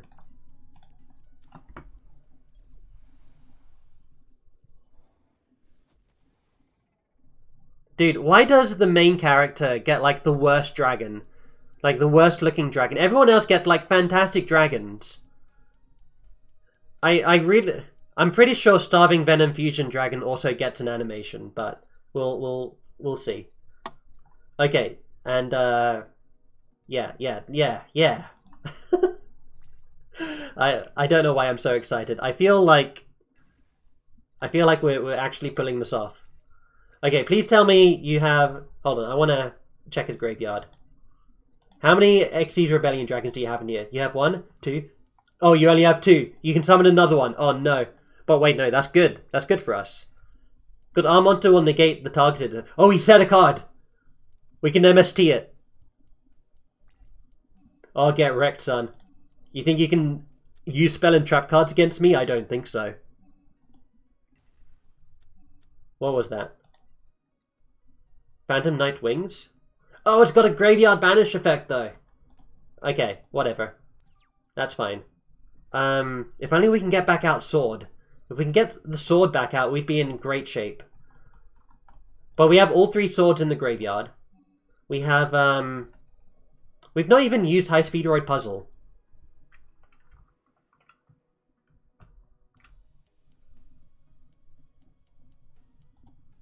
Okay. Cannot attack the turn to normal summon. Once per turn, target one face-up monster on the field. Change the card to defense mode. That target loses. Oh, we also have dice. Read dice. Cool. What? What a strange name. Read dice. Cool. It's like recycle, but it's read dice. Cool. Okay. Its effects are negated, but then we roll a die. You know what? Let's try this. We'll do. Wait. Oh, is this a... Oh, it has to be a tuner monster, I see. Okay. We'll bring back out dice. Oh, it makes sense because it, you know, read dice called, and then the tuner monsters for this archetype are dice monsters. Okay. So we can go out into a level 6. I think we've used all our... We haven't... Oh, we can do High Speed Rod Kendama. Okay, let's go. Lucky dice roll. Going to High Speed Ride Kendama. Tuning these 2 together. And then we have the dice in the graveyard that can, like, protect us from an attack. In case we need to. Okay. Let me just double check this. Yeah, we have this one. Banish this card, negate the next attack from an opponent's monster this turn. Okay. And we can then use this. Can only use each of these effects once per turn. So yeah, we'll activate Kendama. We'll banish... we'll just banish like a Terratop or something. Okay. We could have used Clearwing Synchro Dragon, but I don't want to use that right now. Okay, battle phase. Now, you will attack you. And then you'll bring out... You're banished? Why? Why were you banished? Oh, dude, I also inflict piercing damage. Stonkers. Why was this card banished? This card is... I don't know why that card was banished. Okay, whatever. Right. Okay, we're actually leading this. We don't have card advantage. She has 5 cards total, we have 4. But we have a strong negate on our Clearwing Synchro Dragon who can protect both our monsters from like literally anything. And then we have a Piercer. Like this guy inflicts piercing damage. Oh, he said a card. He said 2 cards. Oh no, I didn't account for spell and trap. I didn't know he had spell and trap cards. If you control a machine monster, target 1 level 4 or lower machine monster in your graveyard, special summon it, but its effect is negated. And it's also destroyed during... Dude, we can go out into another Synchro monster. Okay, level 1, level 3, level 4. We can go into level 5. Level 5, we don't have anymore. We go into level 3. We can go into second Clearwing Synchro Dragon. How many Clearwing Synchro Dragons does it take to defeat one Xyz user. Jesus Christ. Okay. So we go into Speedroid Tri-Eyed Dice using this card. Then we summon Speedroid Razorang. And then we synchro the two to bring out another Clearwing Synchro Dragon. Okay. That is the answer.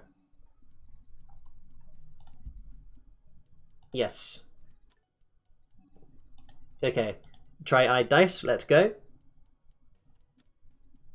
Trap effect maybe. Oh, dude. Dude, you're right. Can this thing attack? Its effects are negated, but it can still attack. This thing can't attack, though. I can target one face-up monster on the field. I don't want to do that. But this thing can't attack right now. Okay. But here's what we'll do. So firstly, you will attack here. Okay, that's good. Oh, what's that? You still lose life points, but your monster is safe. Okay. This one will attack here. 1,000? Oh, it's Bao Baboon. It's a baboon with a tree in it. Or a tree with a baboon in it. And I think you get to cycle your hand. You get to draw a card and then return the card back to the top of... Dude, you just drew the same card twice. You're an idiot. Okay. And this is going to sound crazy, but we're going to attack here. Okay, the life point difference is not that much. But now we use the trap. Urgent tuning. We go into Clearwing. Did we do it? Oh, we haven't done it just yet, though. Oh, wait, no, we can activate Kendama's effect during main phase 2. To inflict another 500. Okay, we've won. We have absolutely won. This was crazy. Dude. Imagine if the anime protagonist summoned, like, 3 copies or 2 copies of their ace monster. Like, okay, attack here. 1,300. You have 100 life points left? Well, sorry to say, main phase 2, High Speed Roid Kendama banishes a monster from my graveyard to inflict 500 damage to you. Wait, what? Fogblade? Wait, no. What? You negate my monster. Dude, you don't just negate someone's monster like that. Are you mad? You can't do anything, just give up. The game is frozen right now, trying to figure out what to do. Wait, this negates my effect permanently, right? Negate that face-up monster's effect. And I cannot attack. Also, monsters cannot attack that target for attacks. What did this do? Banish up to 2 Speedroid monsters from your field, then target that many cards on the field and destroy them! Okay. Amazing top deck. We'll banish the swords. The swords are coming in clutch here. So we banish that. And then we banish... let's banish the face down. Fogblade. You don't like Fogblade? What's wrong with Fogblade? Okay. Now we'll banish the last sword. And then inflict 500 damage. We win. We frickin' win! Wow. Dude, this is like nearly all of the U-boys. Let me go ahead. I mean, my face is covering Yuto's face right now, so I'll just go ahead and do that. Okay. No, please stop! Clearwing, Spin Storm Sky Strike. Animes where they call out their names. Fantastic. Yuto! Yuto, wake up, it's over! This is yours. Take it, Yuya. Always remember, use your power to keep the world entertained and smiling. I will, for you. Is he dead? But simply instead of vanishing, Yuto's spirit joined with Yuya's. Well, okay. So, point of critique here. Yuto, amazing character, fantastic character. I love Yuto. But he, quote-unquote, dies too early. Like, look at... I feel like he had a lot going for him. But then, like, he gets defeated by Yugo, and then he fades away, and then he's absorbed by Yuya. Like, it gets explained later on why that's the case. It doesn't still make sense. It's basically a connection between Yuto and Yuya and Yugo and Yuri. But Like, it's weird. If one of the U-boys... Wait, is that the case? If one of the U-boys defeats the other one, they're absorbed? Is that how it works?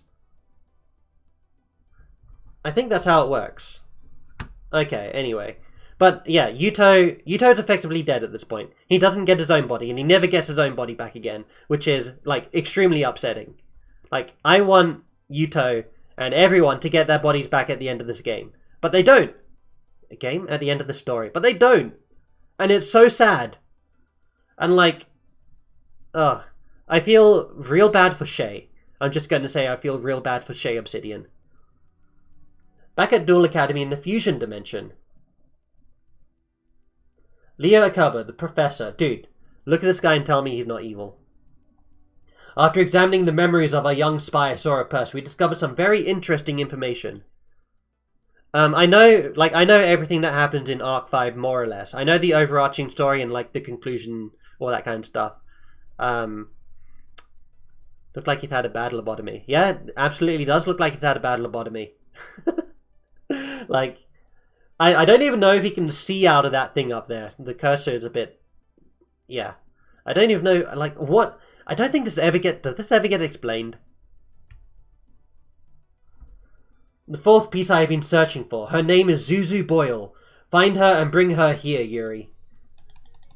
Alright. New reverse duel unlocked. Oh. Yuto uses Stellar Night Novas. Okay. We didn't get a new pack yet, so, okay. Finally, we get to play as my favorite girl. I think. As the Arc League Championship continued, Declan confronted a girl with a striking resemblance to Zuzu. So you're Selena, not Zuzu Boyle. Oh, that's why I got confused. I couldn't tell who she was from the silhouette. Because I didn't know that her hair did this thing, but that's her ribbon. Okay. Zuzu who? Never mind. She's someone you look a great deal alike. So, what then? We've met before. I'm Declan Akaba, Leo Akaba's son. We encountered each other in the Fusion Dimension. You were the duelist that my father saw the most promise in. Did he send you here as an advanced scout for the impending invasion? Nobody sent me here. I go where I want, when I want. I answer to no one. I devoted my life to one single cause, stopping my father's plan to invade other dimensions and create one supreme world. I'm assembling duelists who can help me defend our dimension from Leo Akaba. I want you to join me, Selena. Save it. I'm only here to hunt down and capture those who escaped from the Xyz dimension. Leo Akaba may not have sent you here, but know this. If you are not my friend, you are my enemy. Dude. Dude. That is so intimidating to hear him say. With the first round of the Junior Arc League Championship completed, the tournament continued as a battle royale. In the next round, duelists will be dueling throughout the whole city. Well done, Declan. Now the public won't know the difference between tournament duels and battles against Leo's forces. Right, which means there won't be a panic, although our enemy may panic once they realize what we have in store for them. Another Junior Arc League Championship duelist, Dennis McField, challenged Zuzu to a duel. Hey there! I forgot to introduce myself. My name's Dennis McField. You think we should duel so we can become better friends? I think we should duel so we can become better friends. Don't you think, Zuzu? How do you know who I am?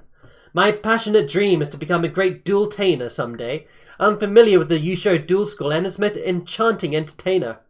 You won't get that chance because the next duel will be your last. Didn't know you had a twin.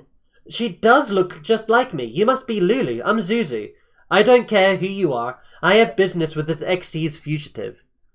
Xyz fugitive? What's that?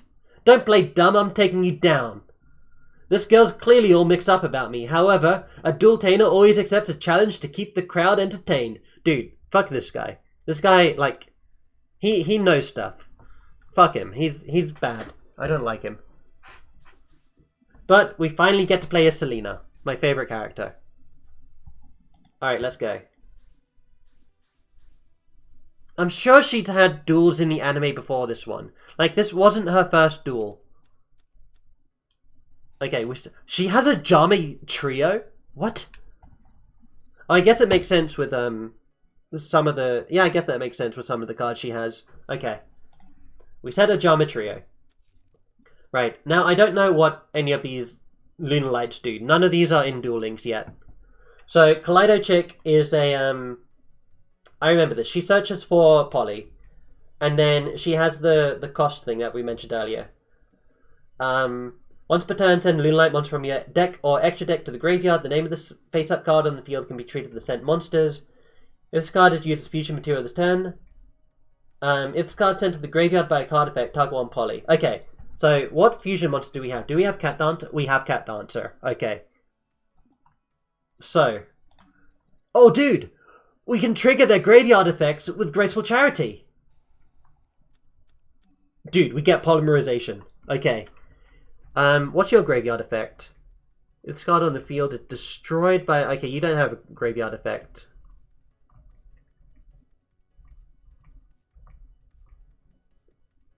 This card on the field is destroyed by battle. But you allow me to search for Poly in my graveyard, right? Target one Poly in your graveyard, add... Dude, okay. So we do you. And we do you. Yes, use Kaleido Chick. Get back that Poly. Nice. It's like a Graceful Charity, except you only discard one. Lunar Lights is beyond me. The only reason why I know Lunar Lights is because I play them in Duel Links, and they only have, like, you know, 4 cards out of the archetype. Actually, it's more than 4. They have Emerald Bird. They have Orange Manten. They have White Rabbit, who we have in our hand right now. They have Crimson Fox. Who else do they have? They have Purple Butterfly, and then they have 2 fusions. And then they have Lunar Light Reincarnation Dance and Lunar Light Fusion. Okay, we'll activate Fusion Sage. But the way that this deck seems to be constructed right now, you basically just want to get out, you know, Cat Dancer, this gal. So what she does, she uses any 2 Lunar Light monsters fusion. Can't be destroyed by battle. Every time she attacks, she inflicts 100 points of effect damage. And if you tribute a Lunar Light monster during your main phase, this card can attack all monsters your opponent controls twice, but the first time they would be destroyed, they're not. Okay, let's see. Alright, dude, okay, no, we've got this. This card special summon, target one Lunar Light monster you control. Its attack can double its original attack. Okay, yeah. We go into White Rabbit. White Rabbit brings back out Kaleido Chick.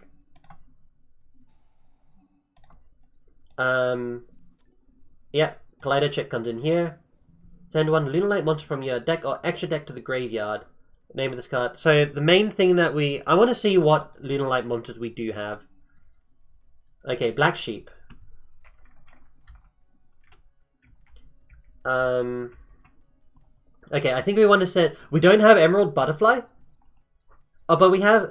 not Emerald... We don't have Emerald Bird. So I think we'll send Purple Butterfly. She has a graveyard effect where you can banish her to special summon a Lunar Light monster from your hand. So we can do that now. So we banish her and we special summon our Blue Cat. Blue Cat comes to the field. And then its effect activates. Doubles its original attack until the end of the turn. Might as well. It won't matter. The attack bonus will decrease soon. And then we can just then Polymerization.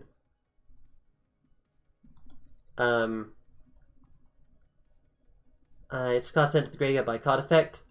This is a once per turn though. Only use this effect of Kaleido Chick once per turn. If this card is banished, you can activate this effect this turn. Your opponent's card cannot be activated during the battle. Okay, so if you banish this thing, it prevents your opponent from doing stuff in the battle phase. Okay. Now, the question I'm going for here is, do I want a Polymerization and risk, you know, all of my investment in one monster going down the drain on his turn? I feel like we've got to just Polymerization, though. This card in the field destroyed by battle or card effect. Special summon one Lunar Light monster. Okay, so we're fusing these two. So we'll go out into Cat Dancer. Please tell me Cat Dancer had an animation. I would love it if Cat Dancer had an animation. Crossing my fingers. I don't think it does, though. No animation. Okay. That's okay, though. We've got our fusion monster out. So it can't be destroyed by battle. So he's going to have to try and pop it with a card. Summon a monk? What are you doing? Wait, you use perform pals, don't you? You're also getting rid of fusion? Perform mage. When a card effect is activated... Oh, you know Exceed Summoning? You have all of them, right? What is that? Perform Mage Trapeze Magician. Requires 2 level 4 spellcaster monsters. You never take damage if the amount is less than or equal to this card's attack. Once per turn during either player's main phase 1, detach an Xyz from this card, target one face-up attack position monster the turn player controls. You can make a second attack during each battle phase this turn. Also destroyed at the end of the battle phase. If this card is destroyed by a battle and sent to the graveyard, or if this card in your possession is destroyed by an opponent's card effect and sent to the graveyard, best summon Perform Mage monster from the deck. Okay. We could do a Geometria, but we're not going to use a Geometria. You know spellbooks?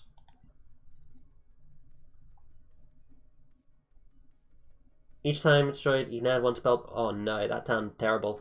But my monster can't be destroyed by battle. Okay, you're attacking that, that's fine. That'll trigger my Blue Cat's ability. Which will allow me to special summon one Lunalight monster from the deck. Who am I going to choose?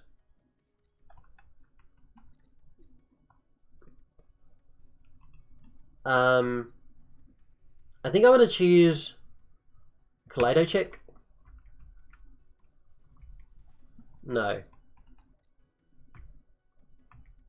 Can only use this effect once per turn.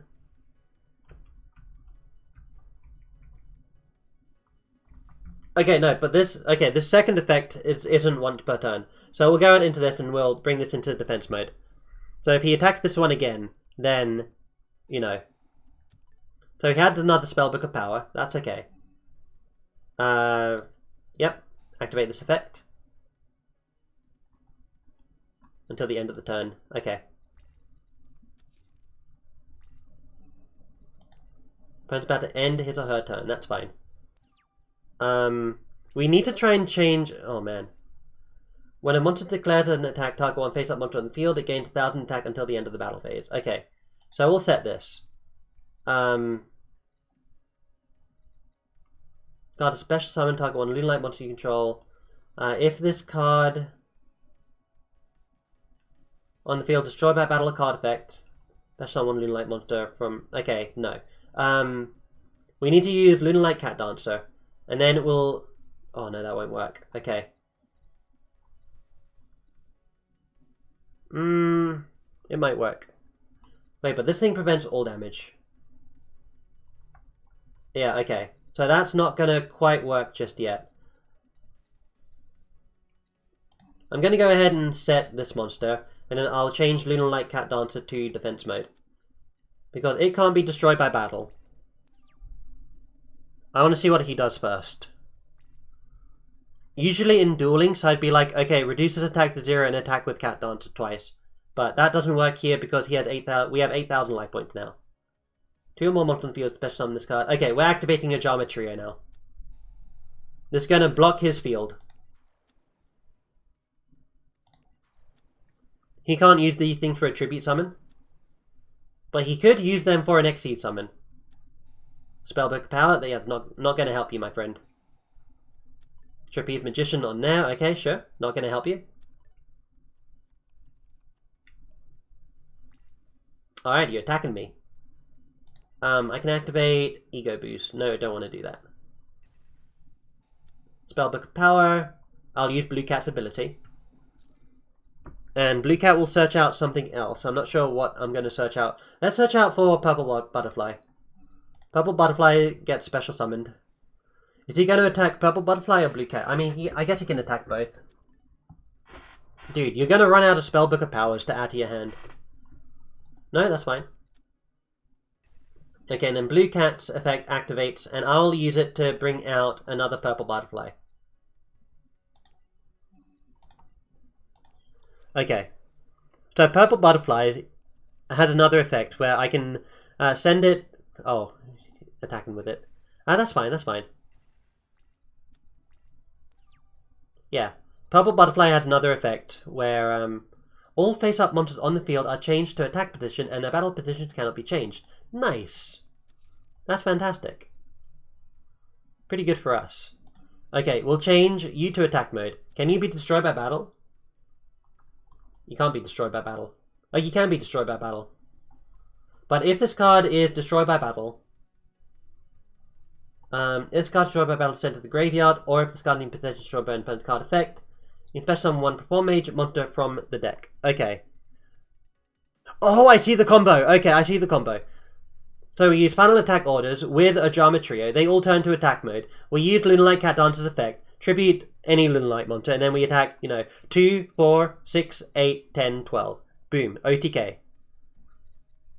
Glad to see this deck is still an OTK deck. Okay.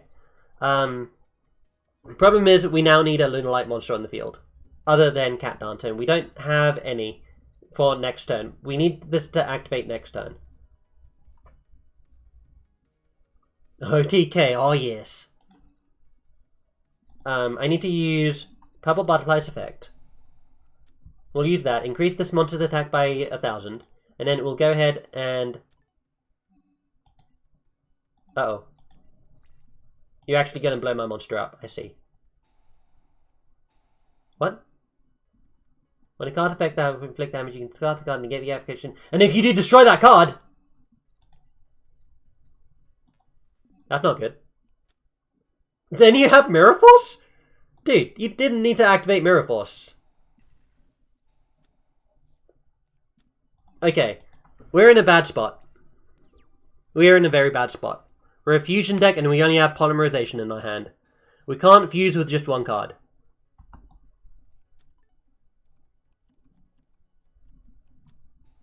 Spellbook of Power. This is not gonna... Oh, it can OT... Yeah, he's gonna OTK me. Okay. One-shot wand, I bet. Oh, you're not using the effect on yourself?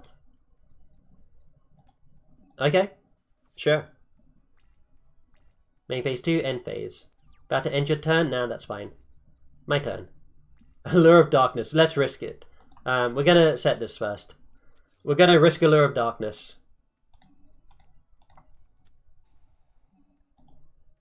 One, two. Oh, we have to discard this. Okay. Oh, we get Fire Formation Tenki. Do this. What can we activate? We can activate Final Attack Orders. Add designated card from deck to hand. Yes. Oh, okay, no, we've got this. Okay. White Rabbit, let's go. White Rabbit's gonna save us. We summon White Rabbit. Come to the field. What did this do? Yeah, we activate the effect of White Rabbit. Sorry, I need to read this. If the equipped monster attacks or is attacked after damage count, you can destroy this card, and if you do, draw one card. If it attacks or is attacked. Okay. What am I thinking of here? We get Kaleido Chick, right? This card is sent to the graveyard by a card effect. I've one polymerization in your graveyard, add it to your hand. You're the only one that has a fusion effect, right? What about Blue Cat? This one's only when it's destroyed while on the field. This card special summon target one Lunalight monster you control, except Blue Cat. Its attack becomes double its original attack. We can't make use of that yet. This card on the field destroyed by battle or card effect. Okay. Fusion, using it as a fusion material is not a destruction. So we're going to bring out Kaleido Chicken. Okay. Kaleido Chick. And then we use Kaleido Chick's effect. Send one Lunalight monster from your deck or extra deck to the graveyard. We don't want to do... Do we want to do that? We might want to send something from our deck to the graveyard. So we'll do that. We'll send something from the deck to the graveyard. Okay. None of them are going to help us. We'll just send a Black Sheep to the graveyard. And then I can activate Final Attack Orders. Okay. This is where the OTK happens. So I will use White Rabbit's special ability.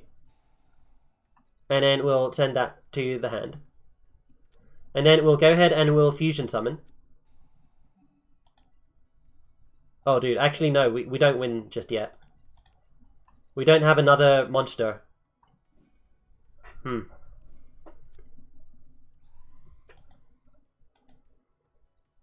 If we had another Lunalight monster on the field, then we could OTK. But we can't. We need another... What does Kaleido Chick do when sent to the graveyard? Oh, allows us to bring back a Poly. Okay. Kaleido Chick brings that back. Okay. And then we'll do final attack orders. Okay, battle phase. Dude, we're gonna lose this battle, and I know, like, what's gonna happen. They're gonna say... Oh, didn't work because Trapeze Magician. Oh, dude, we have Ego Boost. Okay. As long as he doesn't destroy us, we're fine. You actually going to attack me in the battle phase? That's fine. Come on, give me a Lunalight monster. That's a Lunalight monster. We summon. Lunalight White Rabbit. Go ahead and bring back something. Bring back any... It doesn't matter. Anything. Bring back Purple Butterfly. Actually, Purple Butterfly is good. Oh, dude, we could have done Blue Cat. Oh, no. Okay. We absolutely could have done Blue Cat. Okay. Activate Purple Butterfly's effect. Give the attack bonus to Cat Dancer. Cat Dancer, activate your effect. Tribute White Rabbit. So you can attack twice on everything. Okay. And then, battle. You will attack here. But, chain. Ego Boost. Ego Boost will give my monster even more attack. So now has 4,500 attack points. And it can attack all your 0 attack monsters twice. Dude. Dude. That's what happens in Duel Links. Except, you know, less convoluted. In Duel Links, if your opponent has any one monster out in the field, or just any monster in attack mode, and you have Emerald Bird and Orange Martin in your hand, as well... No, if you just have those two in your hand, then what? Then what? No, that doesn't quite work. You need to have Crimson Fox. Okay, anyway. It's easier to do in Duel Links, just believe me. Her skills as a fusion summoner are incredible. Does that mean she's really from the fusion dimension? Suddenly, Obelisk Force, warriors from fusion dimension, invaded the tournament to capture Zuzu and retrieve Selena. Yeah, no, this is where things start getting bad. Like, I hate this part. Selena is absolutely critical to our negotiations with Duel Academy. Send in my strike squadron. Okay, we get the reverse duel here. Dude, I hate Dennis McField. I really hate him as a character. I also don't really care for his Perform Mage decks. But we do get the Shea Booster Pack. Okay, do we ever play as Lunar Lights again? I'm just scrolling here to see the silhouettes. Man, this is too far down, too far down. We never get to play as them again. Dude, she's like one of the best characters in the game. In the anime. And you saying that this game only lets us duel once with her? Like, come on, man. Okay, whatever. This is this is Ninjas versus Obelisk Task Force, I think. I don't know. Anyway, I'm gonna go ahead and end the stream here. It's been a whale of a time. So thank you all for coming by and stopping by and chatting and discussing cards and being confused at cards just as much as I am. It's been a great time. Alright, and I hope you all are having a great day. Till next time, my good sir. And I'll see you all later. Peace out.